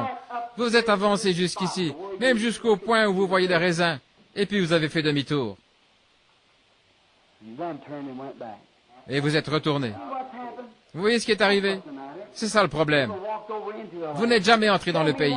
Montrez-moi un seul Nazaréen, ou un seul pèlerin de la sainteté, ou un seul de ceux qu'ils ont sur le terrain aujourd'hui, qui a de grandes campagnes de guérison avec des signes, des prodiges. Montrez-moi-en un seul. Vous vous êtes adapté à l'Égypte, vous êtes retourné au pot d'Aï, vous vous êtes arrêté à Kadesh Barnéa, c'est exact. Regardez bien, dans Hébreux 6. Car il est impossible que ceux qui ont été une fois éclairés, vous saviez à quoi vous en tenir. Si vous ne le saviez pas, vous le savez maintenant. Et qui ont eu part et qui ont goûté les dons célestes. Goûté, voyez. Les gens vont à l'église, ils sont assis là et ils disent, vous savez, il se pourrait qu'ils aient raison. Il se pourrait que ce soit différent. Ça pourrait tout de même, je vais vous dire. Il faut avoir beaucoup de foi pour faire ça. goûté les dons célestes et ont tenu pour profane le sang d'alliance par lequel vous avez été sanctifiés. Par exemple, un prédicateur, sa mère la voit quelque part, il dit, « Je me sens appelé à devenir serviteur du Seigneur. » Très bien. La première chose à faire, je vais me mettre à faire des lessives, mon chéri. Je vais t'envoyer étudier. La pire chose qu'elle ait jamais faite. C'est exact. Ils vont faire sortir de lui tout ce que Dieu essaie de mettre en lui. Ensuite, regardez. Car, si nous péchons volontairement, après avoir reçu la connaissance de la vérité, la connaissance, l'avoir vu dans l'Écriture, le savoir, la Bible dit qu'il est le même hier, aujourd'hui, éternellement. Voir cela, c'est la connaissance de la vérité, de le voir, et que nous nous détournions et tenions pour profane le sang d'alliance, un homme qui dit, oh oui, je crois en Dieu, très bien, vous faites le premier pas. Bien sûr, je crois à la sanctification. D'accord, vous êtes à la frontière. Vous êtes venu jusqu'ici, vous êtes prêt à recevoir le Saint-Esprit. Mais vous regardez et vous dites, oh, je ne sais pas vraiment sûr s'il faut que je me conduise comme... Je ne sais pas, vous savez comment ils appellent ces gens-là? Oh, je ne sais pas si je pourrais faire ça. Non, je crois que je vais simplement aller adhérer. Voyez. Vous savez ce qui arrive? Il est impossible que ceux-là entrent un jour. Ils ont péché au-delà de leur jour de grâce. La Bible le dit. Je sais que c'est dur à entendre, mais la Bible dit, ils ont goûté les dons célestes et ont tenu pour profane le sang de l'Alliance. Il dit, je crois à la sanctification, à une bonne vie propre. Bien sûr, quand vous avez vu le baptême du Saint-Esprit, le baptême et toutes ces choses qu'il y a dans la Bible, et qu'ensuite, vous avez fait quoi? Vous avez tenu pour profane le sang de l'Alliance par lequel vous avez été sanctifiés. Mais qu'est-ce qui vous a fait monter jusque-là, mon ami? Qu'est-ce qui vous a gardé empêché d'être un vil pécheur? Qu'est-ce qui a retiré le péché de votre vie? La cigarette, l'alcool, les femmes, retiré de votre vie, les choses qui ne devaient pas y être. Qu'est-ce qui a fait ça? Le sang de l'Alliance. Ensuite, vous êtes venu assez près pour goûter les raisins de l'autre pays. Et vous avez honte de l'Évangile. Vous avez peur de votre dénomination. Que Dieu ait miséricorde. Oui, monsieur. Vous avez tenu pour profane le sang de l'Alliance et outragé les œuvres de la grâce. Il est impossible que celui-là entre un jour dans le pays. Qu'est-ce qui s'est passé? Je vous pose une question. Moi, je suis un typologue. Et tout homme qui connaît la Bible est un typologue. Est-ce qu'un seul de ces hommes-là est entré dans le pays promis? Pas un seul. Qui l'a fait? Qui est entré? Ceux qui sont allés les premiers, qui sont revenus en disant, nous pouvons nous en emparer, nous pouvons recevoir le Saint-Esprit parce que Dieu l'a dit. Pierre a dit le jour de la Pentecôte que si je me repentais et que j'étais baptisé au nom de Jésus-Christ, je recevrais le Saint-Esprit. Que la promesse est pour moi, je suis prêt à le faire. Elle m'appartient, la promesse m'appartient. Saisissez. Maintenant, la promesse m'appartient, je la reçois, elle m'appartient. Certainement, ils ont été les seuls. Vous dites, mes frères Branham à la résurrection, ils n'y seront pas. Ah non? Non, monsieur. Jésus a dit. Et il disait, tu prétends être aussi grand que Moïse, et tu as dit que tu avais vu Abraham. Et il disait, alors qu'Abraham est mort, voyons, tu n'as pas plus que 50 ans, et tu dis que tu as vu Abraham. Il a dit, avant qu'Abraham fût, je suis. Oh là là, le je suis, le Dieu éternel, toujours présent, pas hier, pas demain, je suis. Voyez-vous, le Dieu toujours présent, Elohim, je suis. Alors ils ont voulu le tuer à ce moment-là. Ils disaient, eh bien, nos pères ont mangé la manne dans le désert pendant 40 ans. Dieu a fait descendre du pain directement du ciel, il les a nourris. Ils allaient à l'église, ils étaient bons membres d'église pendant 40 ans. Ma vieille maman est morte dans cette église et tout le reste. Mes pères ont mangé la manne dans le désert pendant 40 ans. Et Jésus a dit, et ils sont tous morts. Mort, ça veut dire la séparation éternelle. Ils sont tous morts. Mais moi je vous dis que je suis le pain de vie qui est descendu du ciel d'auprès de Dieu. Si un homme mange de ce pain, de l'esprit, il a la vie éternelle, il ne peut pas périr. Et je le ressusciterai au dernier jour. Oh frère, n'est-il pas merveilleux? N'est-il pas merveilleux?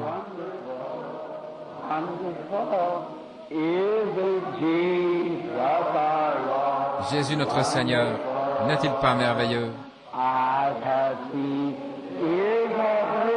Les yeux l'ont vu, les oreilles l'ont entendu. Je l'ai lu dans sa parole. Jésus notre Seigneur, N'est-il pas merveilleux? Pas vrai? Nous voyons son esprit de discernement qui se déplace au milieu de nous. Nous le voyons accomplir des miracles, des signes et des prodiges. Nous l'entendons directement tiré de la parole ici, et vous envoyez la confirmation. Oh là là.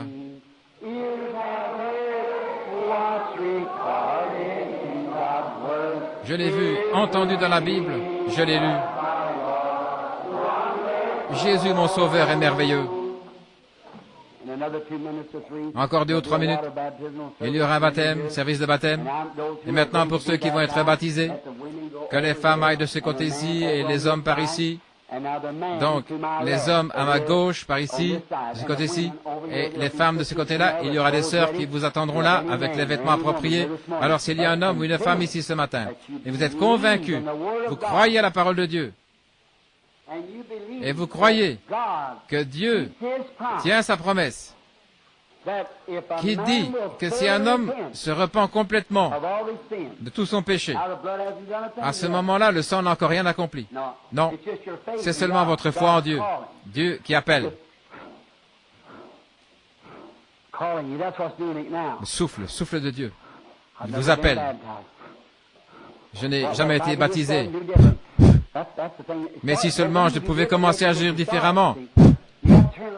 Oui, vous faites marche arrière. Vous faites demi-tour, vous prenez un nouveau départ. Oui. Eh bien, je ne l'avais jamais vu, tout à fait comme ça. Eh bien, cher frère, je voudrais que vous montriez un seul passage de l'Écriture ou quiconque. C'est ce que je propose depuis 31 ans de ministère autour du monde, devant les évêques et tout. Où une seule personne n'a jamais été baptisée autrement que dans le nom de Jésus-Christ. Et tous ceux qui n'avaient pas été baptisés dans le nom de Jésus-Christ devaient venir se faire rebaptiser à nouveau dans le nom. Dieu n'a eu qu'un seul nom, et son nom est Jésus. C'était son fils. Il a pris le nom de son fils. Dieu. Maintenant, Jésus, le corps, était un homme. Nous savons cela. C'était le Fils de Dieu qui avait été couvert de son ombre. Or, nous ne croyons pas à une unité comme celle dont parlent les gens qui disent que Dieu est comme votre doigt. Nous croyons qu'il y a 3 attributs de Dieu. 3 attributs dans lesquels il s'est manifesté. Mais il y a un seul Dieu. C'est juste. Nous ne croyons pas. Je vais l'exprimer comme ceci. Nous croyons que Dieu a existé en 3 fonctions. Il y a un office sur la terre, à un moment donné. Maintenant, les femmes allaient de ce côté-ci et les hommes de l'autre côté, ceux qui doivent se préparer pour le baptême. Maintenant, Dieu a eu 3 offices. L'un s'appelait la paternité ou la dispensation du Père. L'autre s'appelait la filiation. Et l'autre s'appelait le Saint-Esprit. Maintenant, aujourd'hui, dans quelle dispensation œuvre le Père aujourd'hui? Le Saint-Esprit.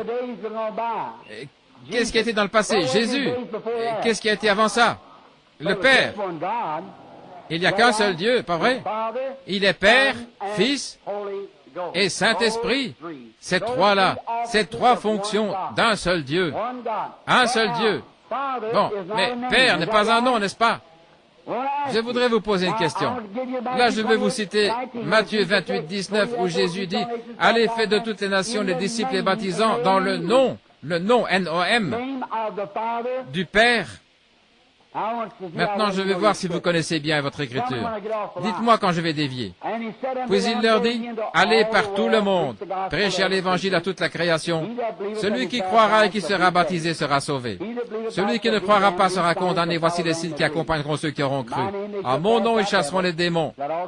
Jusque-là, c'est conforme. Ils parleront de nouvelles langues, saisiront le serpent. Maintenant, je vais vous citer Matthieu. Écoutez. Je demande à n'importe quel historien. Ceci est enregistré, ça va partout dans le monde. Je demande à n'importe quel historien de venir me voir avec un texte biblique. Un texte pas biblique, un texte biblique ou une preuve historique, une citation tirée de l'histoire qui indiquerait qu'un protestant, que qui que ce soit, ait déjà été baptisé dans le nom de Père, Fils et Saint-Esprit avant que l'Église catholique décrète ça au Concile de Nicée. Maintenant, c'est enregistré, ça va dans le monde entier. Les bandes sont traduites dans 37 langues différentes. Je suis même prêt à vous faire traverser l'océan à mes frais. C'est exact. Père, Fils et Saint-Esprit, C'est un dogme catholique faux, une fausseté. Ce n'est pas le baptême chrétien. C'est exact. Luther a pris ça de l'Église catholique. Avec le catéchisme, et Wesley l'a adopté, et ça a continué. Mais c'est maintenant le jour de la manifestation des fils de Dieu, où les mystères qui avaient été cachés depuis la fondation du monde doivent être révélés. C'est maintenant l'heure. Certainement. Rappelez-vous, dans la Bible, pas une seule personne dans la Bible n'a été baptisée dans le nom de Père, Fils et Saint-Esprit. Pendant les 300 ans qui ont suivi la mort du dernier apôtre, personne n'a jamais été baptisé dans le nom de Père, Fils, Saint-Esprit. J'ai lu les deux, les pères avant Nicée et le concile de Nicée. C'est là qu'ils ont organisé ce qu'ils appellent l'Église chrétienne universelle. Et ils en ont fait une organisation et l'ont imposée à tout le monde. C'était l'Église catholique. Le même mot catholique veut dire universel. Une Église chrétienne universelle, mondiale. Une seule Église qui couvrirait le monde. Et ce christianisme, ils l'imposent aux gens. C'est là qu'ils ont adopté, ils ont enlevé Vénus pour y mettre Marie, ils ont enlevé Jupiter pour mettre Paul. C'est encore du paganisme. C'est exact. L'Église catholique, c'est de là qu'elle est sortie. Et 500 ans plus tard, à ce moment-là, à Louisville, il y a Ben Hur à l'affiche. Il n'y a pas longtemps, il y a eu les 10 commandements. J'aimerais vraiment un jour qu'ils puissent mettre en scène les 1500 ans de l'âge des ténèbres, si possible. J'aimerais vraiment qu'ils affichent ça. 1500 ans de persécution païenne, alors qu'ils imposaient à tout le monde, qu'ils les tuaient, les massacraient, ils les pendaient, ils leur attachaient un bœuf à une main et un bœuf à l'autre main, ils les obligeaient à baiser le crucifix, sinon ils faisaient avancer un bœuf dans un sens et l'autre dans l'autre sens. J'étais en Suisse, là où j'ai mis ma main derrière les montants, à l'endroit où ils les installaient. On leur coupait la langue, on les traitait de sorciers et tout le reste, c'est tout à fait exact. C'est le même esprit qui existe aujourd'hui. C'est seulement la loi qui l'empêche de se manifester. Attendez qu'il reçoive sa liberté.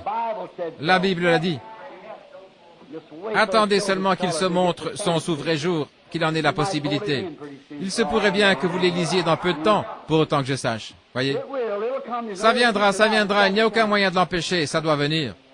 C'est exact, ça doit venir. Ainsi, à ce moment-là, faites bien attention. Mes frères, la chose qu'il vous faut savoir, c'est ceci. Je sais en qui j'ai cru. Alléluia. Nous continuons notre marche, c'est ça. Une fois, quand celui qui a écrit, quand j'ai dit à celui qui a écrit la Bible Lamsa, quand il a regardé et voyant cet ancien signe de Dieu, exactement là où j'ai les 3 petits points, qu'est-ce que c'est? Il a dit, c'est Dieu en 3 attributs. J'ai dit, tel que Père, Fils et Saint-Esprit. Il m'a regardé, il a dit, vous croyez ça? Et j'ai dit, oui, monsieur. Il a dit, quand j'ai vu opérer ce discernement l'autre soir, j'y ai pensé que vous étiez un prophète du Seigneur. Il a dit que Dieu vous bénisse. Il a passé son bras autour de mes épaules et il a dit, maintenant je le sais. Il a dit, les Américains ne le savent même pas, ils ne savent rien du tout. Il a dit, ils essaient de prendre un livre oriental et d'en faire un livre occidental. Ils ne connaissent même pas leur Bible. Il a dit, il n'y a sous le ciel aucun autre nom, car tous ceux qui ont été baptisés au nom de Jésus-Christ. 3 personnes en un seul Dieu, ça n'existe pas. En lui, ses frères, Lamsa, c'est lui, Dr Lamsa, le traducteur de la Bible Lamsa, qui est un ami intime d'Eisenhower et de tous les grands diplomates du monde et tout. Et il m'a entouré de ses bras et il a dit, un jour, ils vont vous abattre à cause de ça. Mais il a dit, souvenez-vous, tous ces gens-là meurent pour une cause. J'aimerais mieux être comme le vieux Pierre quand il était là en prison. Il y avait un jeune homme là-bas tout inquiet. Il a dit, oh, qu'est-ce qu'il y a? Es-tu au courant qu'on va t'exécuter? Oui. Mais tu vas mourir aujourd'hui? Oui. Mais tu n'as pas peur? Non. Il a dit, tu dois être un de ceux qu'on appelle chrétiens. Oui. Et qu'est-ce qui t'est arrivé? Et lui, il a raconté, il s'est assis, il lui a raconté l'histoire. Et comme